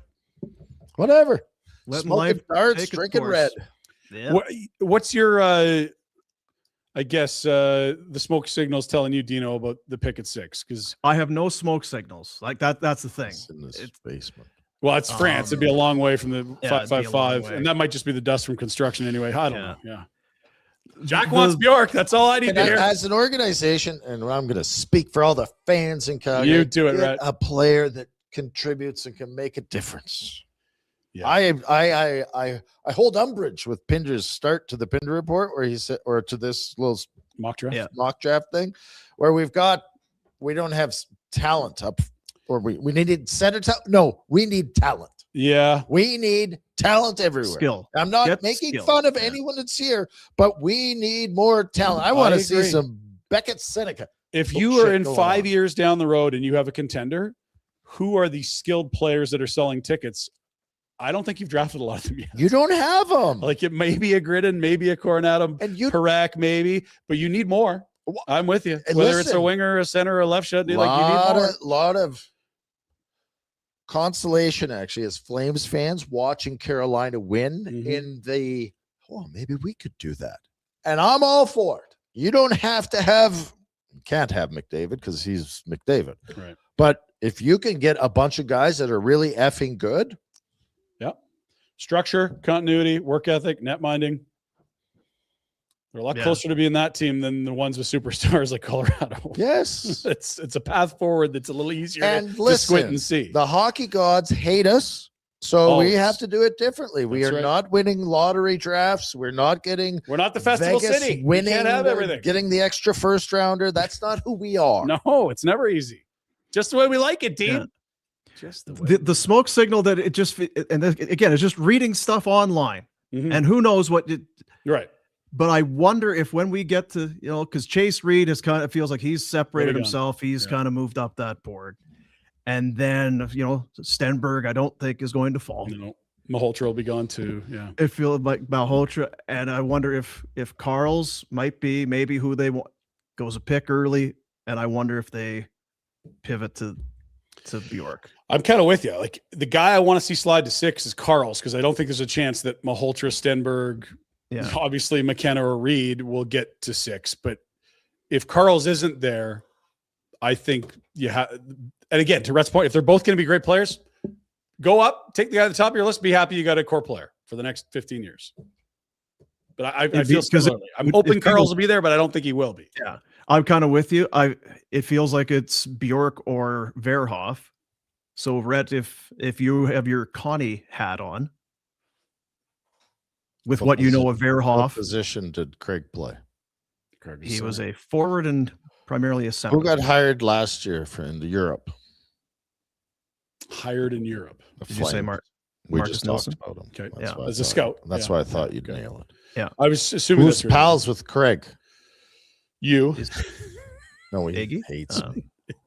Marcus Nilsson? Is it Marcus? That's right. Again? They would have really good intel on him. Yeah, absolutely. They would. Yeah. I think they would put a lot of faith. I would not second guess you on that. I think it will be interesting to when he's got all your amateur scouts in the room, you're building your list. I bet you there's some great back and forth because they're two very different players. And I think Centers watching and Big D Carolina are- will have influenced. Hey, yeah. Look what Stankoven did. Can he be that? And they're even kind of extremes at their position. Like Totally. Verhoff is a big defenseman, whereas Bjork is a smallish That's forward. You want them both. Yeah, you do. Yeah. You want Peter Angelo and who's Yeah, the Petrangelo and you want Suzuki. Suzuki. Yeah. Yeah. Like that's what, and that was my point when we didn't win the draft. You Why gotta get us? players. Why us? No, you need some good players all around. This isn't I a think 1 year. also, we see what? the Sorry, Funson guy. just Yeah. one last thing. What plays into it somewhat, and we never discuss, is the second first round pick. Like how's Matt Van When Griden? they are going to have it mapped out, and there will be players in, right? But they are going to have some sort of game plan to this. Especially with 5 seconds. And I'm calling it 5 now because Vegas had theirs taken away and they had the first pick in the 3rd round. Like that's a lot of capital. I don't think you want to make 5 second-round selections. I think you'd love to put 2 or 3 of them with Can your you first put a and move up package- into the teams. Is there anyone around where you could put a package together and get it one of those defensemen? If one of them Rudolph or- slides past 10, maybe you could. What would Vegas plus 3 second-rounders or 4 second-rounders, their pick plus the seconds, what would that move you up to? It's probably into the teens somewhere. Is there a team that says, man, we kind of got a bunch of guys in a box. We don't have a lot of picks. It's our only one. Maybe we slide back. I meant add a there bunch more teams capital. in the top from 5. Well, it's Florida would trade their Rangers. pick, I think, for help today. Winnipeg's a That's fascinating question. That's what I'm asking. And I think Seattle makes the pick. They have it. Seattle needs to. Well, yeah. But I think What I'm Florida's the saying team. is there a player on our roster that helps it? I don't. Like, Yeah. do the Florida Panthers covet a Blake Coleman or a Zach Whitecloud?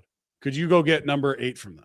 Yes, that's That's a really good question for me because that allows you to go center 6, defenseman at 8. Maybe it's Smits, maybe it's Rudolph, maybe it's this Gustafsson that's had a really nice rise in Sweden down the stretch. I think I understand that they don't have enough. Like you need lots of pieces before this team's a contender. I also am very weary about saying, yeah, just pick 5 second-rounders because they could all bust and you did a great job, but that's just the second round. Well, that's what. If you can get yourself into the top 15 again, now you're in a spot to catch a guy that you thought might have been top 10 in slides. That I don't know if they can do it, but you'd have to think they're trying their ass off to do it. Pick 31, all the seconds. Can we get up to 10, 11, 12, 13? Yeah, I I don't know. It's and there's all those little pick value calculators.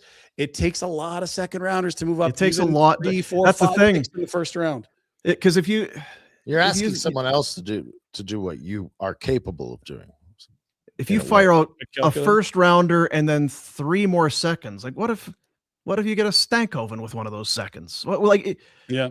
it's man, I don't know. You work so hard to get all these picks, and then if you fire them into one draft to move up, You have to It's know. You have to believe in You what have you're to say, getting. like, this is a guy we love. The hit rate we're super comfy with the level of risk. He's sliding. Like, I think of the Cam Fowler, Jack, where everyone thought he was a top 3 and he slides Pull to like up 12 to the Ducks. Yeah, the yeah. draft what do you The want? order. Yeah, I think I can get it to the top 10.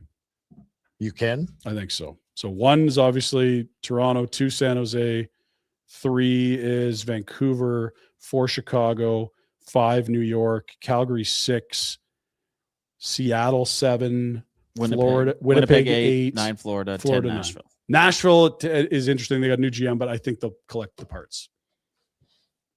There's top 10. There are a couple teams though that Florida's the biggest one for me because and Winnipeg. if you're picking, let's say at 8, what are the odds that guy is an impactful core player the next 3 years? I would say they're not great. There might be 1 or 2 guys that have a better chance of it, but is that a team that says we'll move out 8, but we need to get an impactful roster player that helps us win another cup in the next 3 years? What's Winnipeg at? 8. Sorry, Florida's at 9. Okay, so I think, what about Winnipeg with that? If Winnipeg's hearing and the ownership and the GM are going, shit, what are we? We need a defenseman. We need, like, But if they're going from Hellybuck to Eric Comrie and net, yeah, but Well, that's I the don't know point. You that's wouldn't do it yeah. then. If you're Yeah. trying to appease Hellybuck and say, Sure. no, we're a good I team. agree. And I have no idea what their cap space is, but a Zach Whitecloud's pretty freaking I cheap. think he's from Manitoba too. He's pretty freaking cheap. You're like, Like if you give them Frost and White Cloud, can you get into the 8 hole? and I would they give need him the 2 seed, Frost, that's what Whitecloud, and the Sure, and the the Vegas second pick. and the Second first rounder, round sure. pick. Yeah. And the first round To get to 8, I'd do that. 100%. But that's too easy. That's why it's like, well, if we're 100%, Well, and yeah, what Winnipeg's doing is that's like Dreg's laid it out. It's a tough spot they're in right now. I'd give him a first and a second, and Whitecloud and Frost. Sure. To get But I into the still top 10 think again, that yeah. that's too well. Winnipeg still might say no. I don't know. Bet365 has released their Stanley Cup odds before you show it, Jack, for next season. Do we want any guesses at the Cup favorites, or see how many we can knock off in the top 5? here? Flames. No, they are 350 to 1. Oh, that's good. Good odds. A lot of value. Lot of Well, value. a big number That's at what I meant to least. say. Carolina's one. is Carolina 1? Yeah. Yeah, Weird. weird. Edmonton's in there. Florida top 5. Florida's, I think, cuspy on top 5. Yeah. Vegas. Minnesota. Vegas, Minnesota, and I think Tampa's in there as well. Let's flash it and Dallas? see. If do Dallas. Is a Don't little flash longer anything, odds. Ryan. You get in trouble these days. Well, just put up a graphic then. There's your top 5. Colorado, of course, we whiffed on. But Oh. we would have mentioned Colorado. I don't we know thought. if I don't. Odd. 2 healthy superstars. I 2 like them months more. ago, I would have been like Colorado all the way. Yeah. I think that's an appropriate number for them. I think they shit the pants next year. I think Bednar comes back, gets Do fired. they by extend the them end. first? They go I full think knobber, they- extend them, I and then fire think them? 100%. There's extensions in place. I think they Kale changed his mind, comes back to Calgary. Proves No. Dean right. no. There is 6 through 11. Why are the Devils always so? I don't get high? the Devils. They've It they've feels fooled like us so every many year. times. You know what it is? It's because they get me all the time. Oh, the Devils. Oh, the Devils. The Devils. Yeah. That's it. Montreal at 22. That I don't looks mind. good. Anaheim at 25. I don't mind. Buffalo was at 28 to 1. Where's the Penguins? Not in there, boys. Oh, jeez.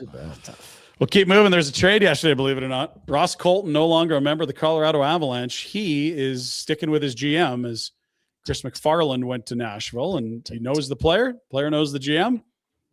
Depth forward for the Predators and a little cap relief for the Avalanche. Haven't And seen Ross- the exact return, but picks going Yeah. back. Yeah, there's a third in there somewhere. Sounds And right. Ross Colton sounds like a guy who should live in Nashville. Yeah, that's true, Dean. Oh, I bet you he can play a mean steel guitar, Dino. Awesome. Right? Like, Ross Colton and the Recession. It's the band. Jack's just talking over him while he's singing. Shut up. We're trying to listen here, Jack. We're playing Freebird. Settle down. so what did your brother do with the cup? Do you have any pictures of your brother with the cup? Jesus, Jack, we're at Old Red. Have a drink. The Leafs made their hire official this morning. It was Pierre LeBrun that broke the news on the Twitter machine. Leafs coaching search was expansive. I hear it's saying more than 20 candidates. I believe they at least had soft conversations with 55. But the guys Oh that my made it God, furthest, what? well, I mean, just reaching out. It sounded. Yeah, I know. Beautiful. It's 3 today. The finalists-ish, that kind of group. They never got permission to talk to Cassidy. Woodcroft was there. Pat Roy was there. Dallas Aikens, who was their AHL head coach 12 years ago. And Joe Pavelski was the out of the blue Why the candidate. hell does Joe Pavelski just decide to? It worked for Marty St. Louis. I don't know. I would say that's insane, but I also look at Marty St. Louis and said I didn't think Joe that was Pavelski's name came up when it late. was Yeah. when the story. Oh well, Tomas Hertl went through that scoring drought, but then talked to Joe Pavelski for a half hour, and now Scores he's again. scoring again. Yeah. So now that said, I do wonder. You see Brindamore, you see St. Louis. He's a leader of men for sure. If I wondered if that was more the way the Leafs were going to go, less of a It would have been tried and true, if you will, like a. I this bet you guy's they a would have head got coach. David Carl if they could have, Yeah, but I don't think David Carl was keen to do it. Carl knows he's listening to Rhett. Hey, Carl. He's listening to the show. He knows there might be an opening in It's like, I'm Colorado. already in Denver. I'm here already. I can have a Denver in Denver. I don't have to move. I don't have to move.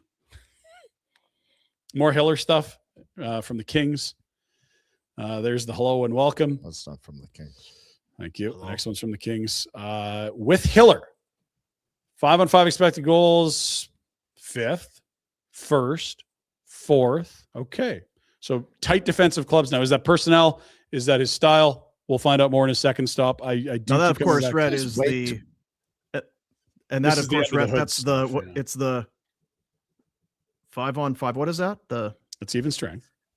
Expected goals against. No, I'm 55. asking Rhett to Oh, talk sorry, me through sorry, that. sorry. I have no idea. 5-on-5. I don't know why Dylan Larkin's brother keeps coming up on our show. Yeah, it's insider trading here. You can't be trusting this guy. I thought we were trying to get another 55. Oh my God! What? 59 now. games, coach, this year. Too 59 many. game 59. 5-on-5, 55. I will say this: the one thing that we haven't mentioned, Philippe Deneau said, "I'm not really feeling it here. Give me out." That's true. And I think that was a Jim Miller thing, Yeah, every coach. and that's fine. That doesn't mean he's bad. It just for a guy that we're trying to Who paint the as a hell is Jim Hiller?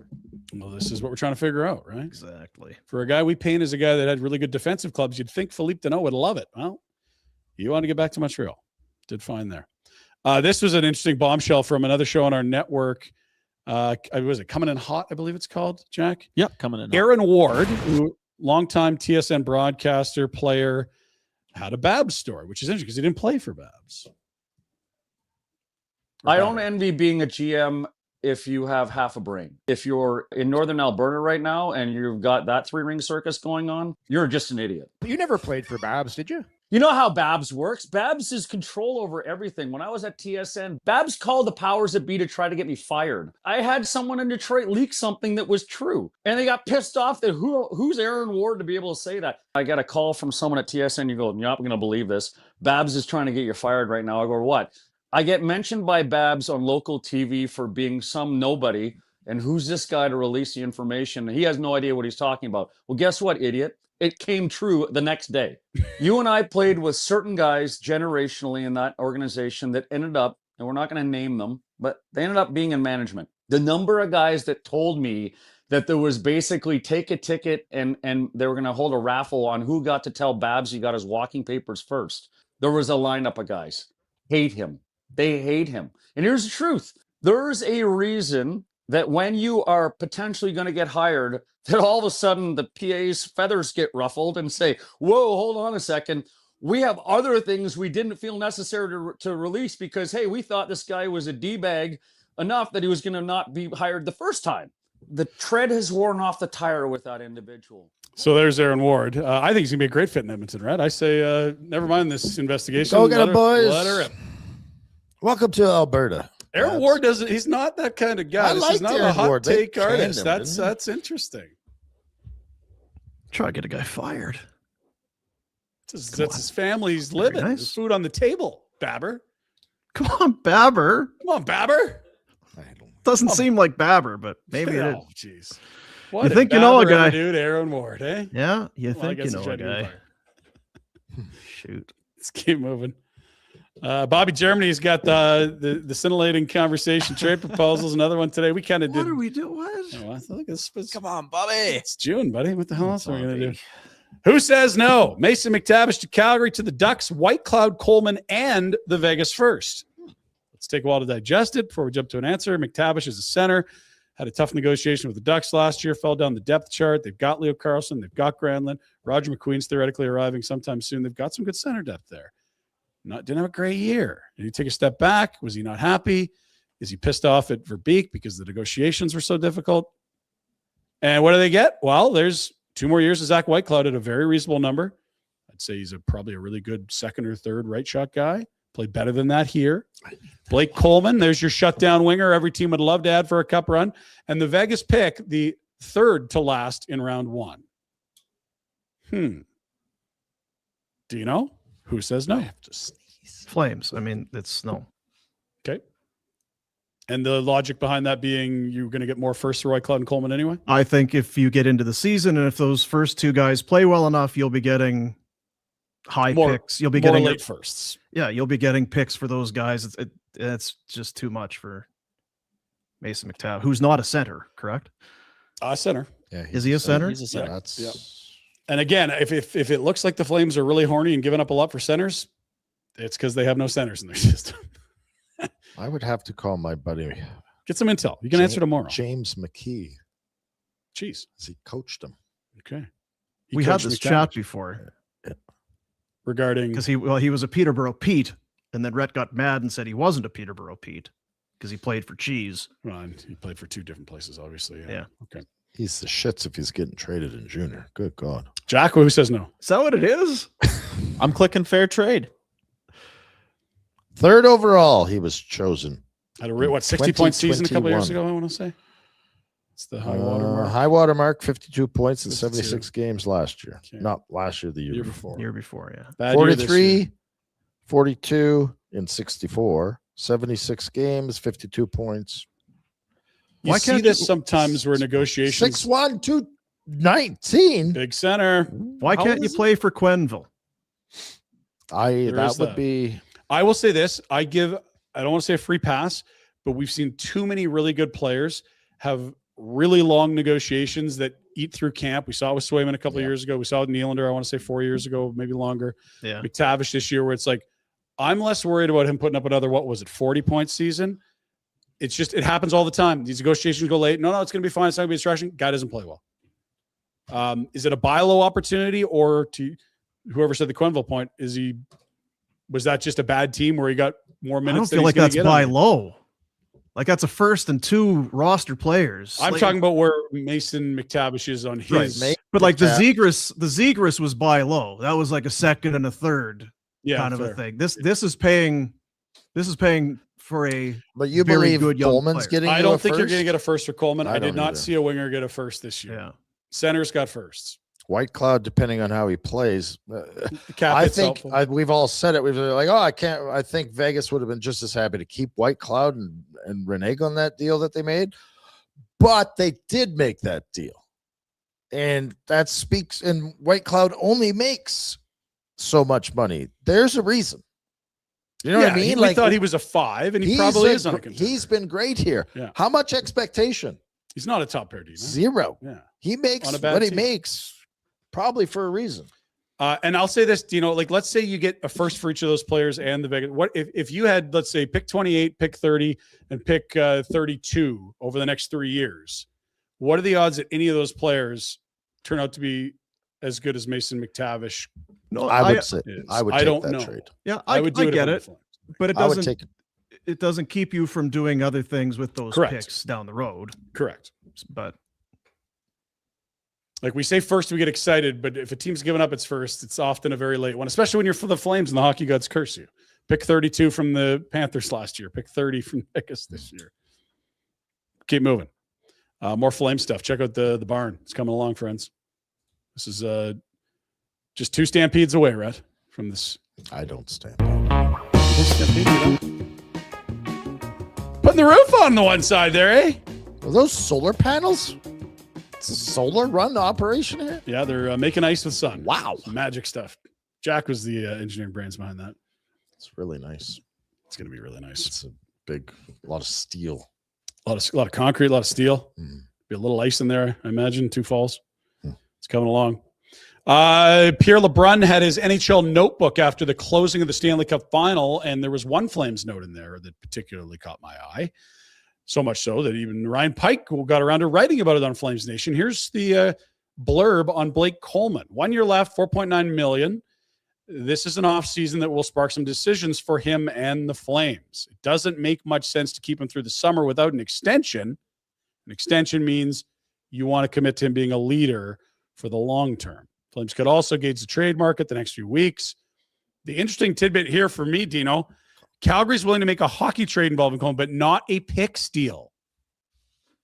I hope that's wrong, but we'll see. Yeah, I mean, Can't you move picks too? You can. probably that would kind of cater to, or I guess kind of lead to the point you're talking about. They've got a lot of picks. Yeah. We've traded a lot of players for picks. If we can get some players back, that's probably it would probably be the smart thing at some point to do. Yeah. And maybe it's not Mason McTavish and maybe it's not Shane Wright, but it's some I'm not talking about getting a cut on some young centers. That's the whole. And I don't, because if you're just going to be picking 25 to 32, you're not going to find number one centers there almost ever. It's interesting. It is. I think like the headline, keeping options open is probably what's happening. I also don't see any concern bringing him in and moving him at the deadline, where LeBrun sort of says you either extend him or trade him. I kind of think option 3 is the most likely. That's up because we saw it with Rasmus last summer, and it was a very similar spot. I think it's all up to Mr. Blake Coleman. Coleman and Connie, meet my price. I'll move him. Coleman, what do you want to do? If Coleman is at home, wherever the hell he lives, Dallas, Texas, and he's like, Jesus, this is nice. I don't want to go back up there. I want to. Got a beautiful family, Red. I won't even be there for the new rink. Oh, if he extends, he will. I don't want to extend him. You also really kind of like him. I don't want to. You squint and you look and you're like, can Joel Farabee be like Coleman Light? And then you get. I don't want Coleman Light. I want a group of kids that can play. Right. I want so Coleman you get 10 the years ago. Futures for Coleman, and you slide someone else into the Coleman spot on the roster. Is what I'm saying. You want futures for him. Blake. It's time to go. Rhett's breaking the hard news here. Yeah.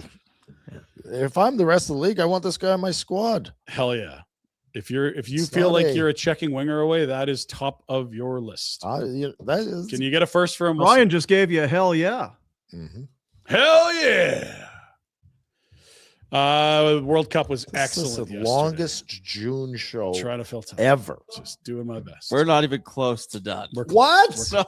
We'll rip through here. World Cup today. Save some for tomorrow. Oh, you're off. He's not here. Holland, Mbappe, and Messi stars the show yesterday. Hat trick for Messi. It was pretty cool stuff. Great footy. A day after 4 ties. There was 4 decisive victories yesterday and a ton of goals. Today, already underway between. You can walk. Oh, go back, please, Jack. Oh God, hurry up. Walk us through the teams here. No. Let's go. No. First on the next. Here are your odds for today's game. It's there, Jack. Who's Dr. Congo, Jack? Dr. Congo. He's awesome. Huge dogs. Massive dogs. Dr. Congo not nearly good as Portugal. It is a U.S. Open weekend. They're headed to Shinnecock Hills in New York. It's a tough course. Could I explain it in a tweet? Sure. 654 players have teed it up at the U.S. Open at Shinnecock. 3 have finished the tournament under par. 3 out of 654. Get ready for insane rough, greens way too fast, and pros looking like hacks. It's the U.S. Open this week. Get your bets in by tomorrow. Hack it up. Adam Stanley reminding us that it is the first chance for Scotty Scheffler to complete the slam. Impressive. He's your favorite heading into the weekend. We'll keep moving. Stampeders host the Riders this weekend at McMahon. It's the Battle of the Prairies. Good news on the injury report, Dino. We talked about them maybe being a little patient with the week 2 bye. And look who were full participants at practice. Jalen Hutchings, who they brought back from NFL, and Orimolade, who was an elite defensive player in this league. Both missed week 1, both full. Great to see on the injury report. Perfect. Need some pass rush help. Needed a little bit of a jolt. They'll get it from those 2 men. Excellent stuff. Surge in action tonight. We will have the Wrench down at the VIP table signing autographs, Rhett, if you're around. And they got the Star Wars jerseys. That'll be fun. Darth Pike on the scene, reporting for Flames Nation. Nice. Fans for World Cup going crazy. Let's start with the Scots in Boston. The anecdotes are electric from bars. We've been here for over 30 years. We've never seen anything like it. We tripled St. Patrick's Day. They're drinking everything. Then an anecdote from the story. In the afternoon heat, one patron entered a bar and bought water. 15 to 20 Scots booed for the purchase. They are ready. Dutch know how to party. I believe they're in Dallas. I think you could see Jerry's house in the background here in a moment. But What's up, Jerry? you're like, oh, that looks like a few fans. Well, hang on. Let's turn the camera around because the Dutch are unlike any other nation. The orange are everywhere. Feast your eyes. Are you kidding me? It's got the boys going. Paul and Tide Japan 2-2 in their opener. That's in America? That's in Dallas. Wait till you turn and look at the right Jerryland. Yeah. I think. Is that where they're playing? I believe they're in Dallas. Yeah. Can't call it what it is. Yeah. Norway, they're in Boston. That's Erland Halling and the Vikings. Remember they had the photo? The fans are getting into it. Check this out. Imagine just going out shopping. You're like, oh, shit, who are these morons? Trying to get up the escalator. You love dumb. I love World Cup too. Finally, there's only one rule about gender reveal parties. They suck. This one especially sucked. So you're going to show it to us. Hell yeah. You're right. I am. Brilliant. Oh, Jack just did the, we shouldn't be doing this. Can't be taking pictures. What a loser.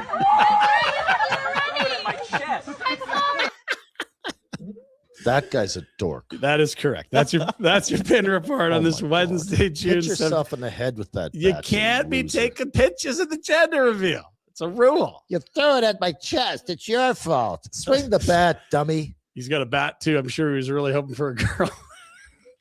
I can't believe Jack skipped over number 95, Yeah, we'll leave that for tomorrow. which you've labeled as piss snake.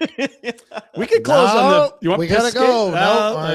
Oh, we got to play it now. All right, no, my piss dog's skate, here it chewing is. through the door. Let's All go, right, Jack. Last one. Here it is. It's the old piss skate.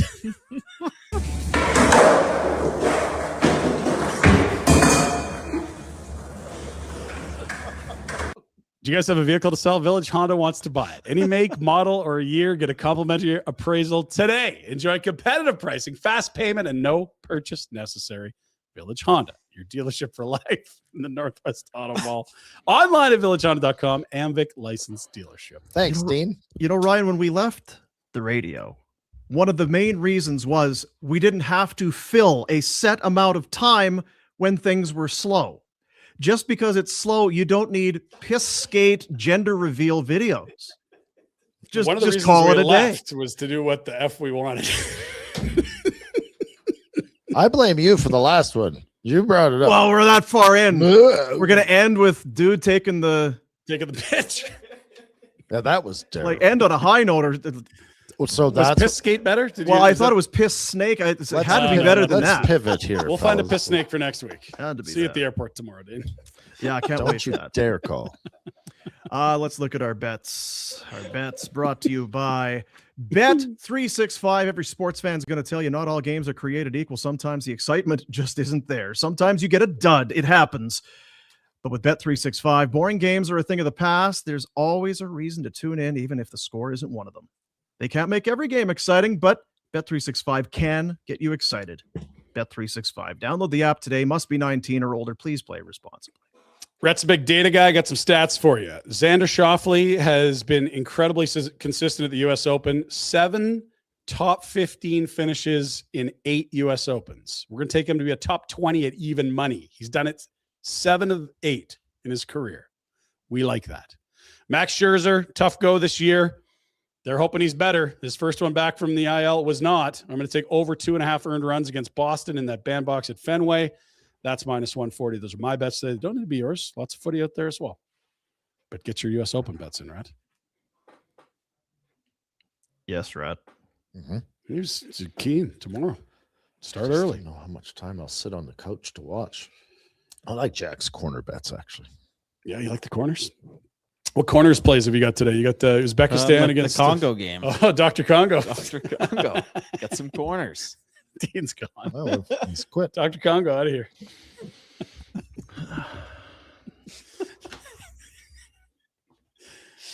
Do you know the thought bubble above his head? He's like, how is this what I'm doing with No, I've just got some technical issues. Technical issues with my stuff over here. Super chat presentation that we do at the end of the show for the U Centers of Calgary. The money goes to the charity, and we put your comments on the show if there are, some that come in. Handsome Dan. Hello, Handsome Dan. Oh, Christ. Oh. Jack, I challenged you to finish The Wealthy Barber by the end of the playoffs. Did you do it? Damn Can I get a Jack. synopsis? I need to know if I'm donating the 1K or if I can buy diapers this time. Priorities? You're definitely buying the diapers. Here's a synopsis. I read chapter 1. Then I think I read it again. And I read chapter 2. And that's it. Yeah. Halfway then. I do like the honesty. I appreciate that, I guess. And you know what? Reading's easy for some people. If you're illiterate, it's really hard. It's really hard, yeah. Yeah, real bad. Sorry, Dan. Think you have your answer, Dan. Good to hear from you. Thanks for chiming in. Things have been great on the West Coast right now. Oh, Oh, Billy boy. They invented chairs in the corner of hotel rooms for guys like Dylan Larkin. He's not making it in Carolina or anyone else with expectations. That's tough. I don't get it. They're saying he's not a gamer. Oh. And he's soft for asking out. It's been a shitty 10 years. It's not a lot of his doing. He scored 30 goals in 5 straight years. It's putting it nice with the hotel room chair thing, too. Could have said a different Yeah, word I know. there. Yeah, and good on you for not doing that. I don't know what you're talking about. Yeah. Is that it? Rhymes with tuck. Yeah, that's all. I thought there was another one. Oh, that's 2. All right. 2. Pinder Away tomorrow, Pinder Away Friday. We'll have Jamie McLennan tomorrow. Little Noodles on a Thursday. The snake and soccer videos will probably dip dramatically the next 48 hours. So apologies. Gender heading reveals? into that. Yeah, gender reveal videos and Snakes? that sort of thing. Oh my goodness gracious. Just came in. I mean, I would hit the horn again, but I'm having technical difficulties. But Give it a a big one came in here. Oh, my goodness. 300. Jeez. Daddy Handsome boy. Dan. Handsome Dan, you know what? He's taking defeat. He knows that Jack's not going to read this stupid book, but he's donating anyway. Have a wonderful summer, boys. It's been a fun year. I hope you have a great vacation. Boo, Jack. Yes, we all boo, Jack. We all do that. How was the show today, Jack? If It was a great show. You guys talked about a lot. I got a lot of work to do here. You're welcome. Thanks. I'm going to be sure to shut up tomorrow so Jack has less work. Thanks, Red. I can promise you no words tomorrow if you want that. Yeah, that's good stuff. That's good stuff. Well, not much left to say. Go Canada.